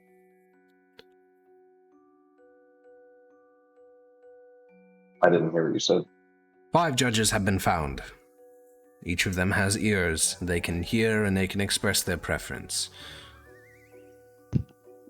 I pointed to displace a beast. I think it's asleep. It will be awoken when the music begins. Does it even know what it's here for? Of course it does. Oh, I'm sorry. I just didn't realize you could be aware of something like that while I was sleeping. My bad. So even though this is a fifth and unnecessary choice, you don't want us, you're afraid of, we might pick someone you're not ready for. Afraid? No, certainly not. I simply grow tired at your attempting to angle one of your own inside the judge's pool.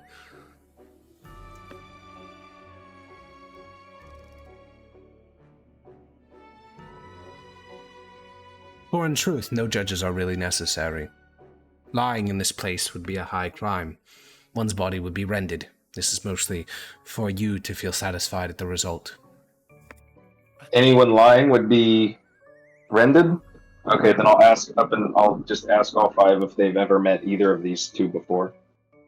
Tiberius or the Green Rider. Yeah, the displacer beast won't wake up for you, but the other 4 will admit that they met the Green Rider before. I don't think it's fair. Okay, well, They've met him. I mean, you could think that, but the Green Rider's not going to change his mind unless he feels the need to, and You can ask Well, if they have bias towards him. doesn't. Yeah, I was gonna say it doesn't matter if they've met him. Just ask him if they have any sort of bias towards him. And if Well, they it seems lie, like then even if they do, then well, if they're lying, he's then not they're gonna advantage, care. right? Sure. Are any of you more favorable to the group? The red-skinned woman with red eyes will think for a moment. I suppose so. He granted me refuge. All right. Got one judge already.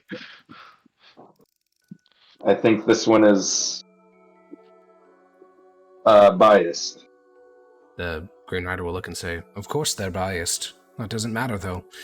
When they speak of the truth of who has won the competition, they can only speak the truth of their hearts."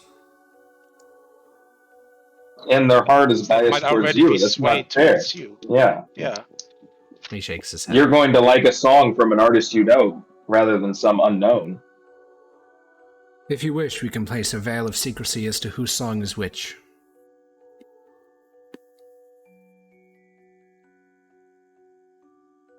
I'll ask them all if they could, if they think they could pick out the Green Rider's song. If they would know that it See, was them. guys, I think we should just let him do the competition. I don't Just think try he's it. gonna cheat. Okay. I don't think. I feel like if the Green All Rider right. was Well, I mean, it's intending up to Tiberius. It's his life right now. Like he's going to be an eternal slave if this goes wrong. So I guess I'm just thinking that I'm sorry when I look at the Green Rider, but am I wrong to assume that cheating for you would be beneath you? Of course it would. I've no need to cheat. That's yes, of course. There we go. Why would somebody who thinks himself to be the best musician there is, well, certainly the best musician in this competition, feel the need to cheat? The instrument he uses is derivative of one I created. The patterns he uses are ones that I have heard and influenced.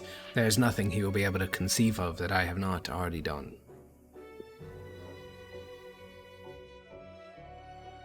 I assure you, the instrument has evolved many a time since you were last locked away.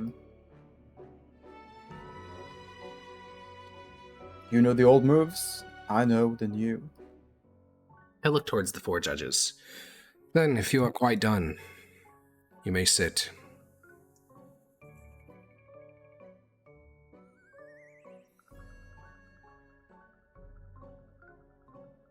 I'll sit down. Your seat.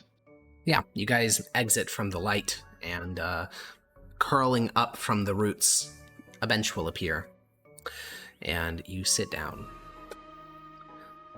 There are only 7 people in the light now. The 5 judges, the Displacer Beast has begun to slowly wake up, and Tiberius and the Green Rider. He seems largely bored. The most entertainment he had was in the conception of forming this competition. The actual competition itself doesn't seem interesting to him yet, and he'll say, "Well, since you are the new, you may go first if you wish." That was my plan anyway. So, Tangy, obviously there's going to be a roll in here, but yours and his rolls are going to be just absurd. I think you have like a plus 11. I think, he is quite an absurd number as well. So, more so, rather than roll, we can also roll on top of it, but it's mostly going to be, I'm curious what Tiberius is going to form, what type of music he's going to be performing, what is the goal, what is the message behind it, what is it sound like, what is the reaction he's trying to elicit, things like that. Do you want to go first? Yeah. Okay. I think what Tiberius is going to do is he's going to make the story of the Green Rider getting captured. But he's going to half transform it into comparing the Green Rider to a deer that's just being hunted for game. But it's all in a very serene style. Okay. No diss track? mean, I guess you could call it a diss track. It's it's a bit deeper than that. But it sounds soft. Yeah. Yeah. Like Interesting. musically. Yeah. Okay. Yeah, you blow your flute softly and you sing a ballad. The reactions amongst the judges are mixed. The Displacer Beast goes back to sleep. The Yakshash kind of yawns and extends his hand, and other Fae will begin to bring him food so that he may eat while you perform. The middle three seem interested at the minimum. And you put in every ounce of skill. You use your flute, and I mean, you can roll the check, because I think that you're about to get like an actual superhuman roll. Your modifier is absurdly high, unless you roll like a 1 or something. But let's get a flute check. Yeah, I mean, for the 4 humans in the audience, this is beautiful. Like, he has dedicated more life than any of you have lived, all of you have lived combined, to spending time on this one instrument. The types of notes he makes, the warbling between one note and another, the exactitude of pitch and tone, the beautiful singing voice that carries above all of it. It is almost beyond what a normal human could achieve, given, a box lifespan of 100 years. In any Mithdosian music competition, this would be guaranteed success. The Green Rider is largely in silence throughout the performance. No real reaction on his face, though as the repeated memories of his defeat and the exaltation of the other Archfey continues, he will furrow his brow in annoyance. And as you finish, Tiberius, the Green Rider will clap for you. The entire underground root chamber erupts in applause, and before he begins, he'll say, "I'm going to enjoy breaking you." And then he will perform his song.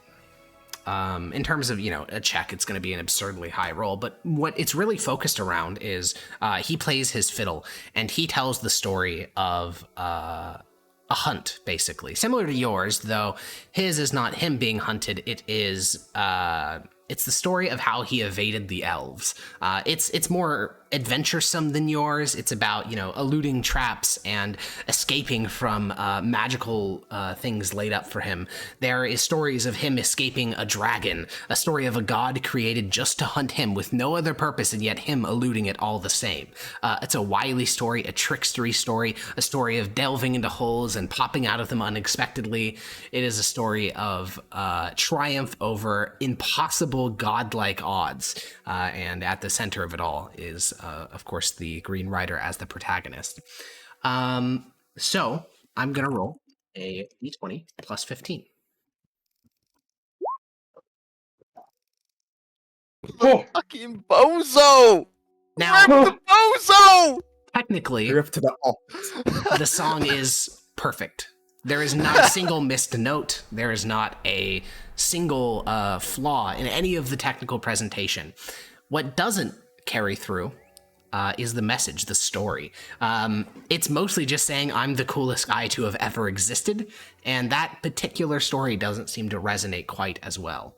And as it concludes, you notice the Green Rider has a furrowed brow of extreme annoyance. Incredible annoyance.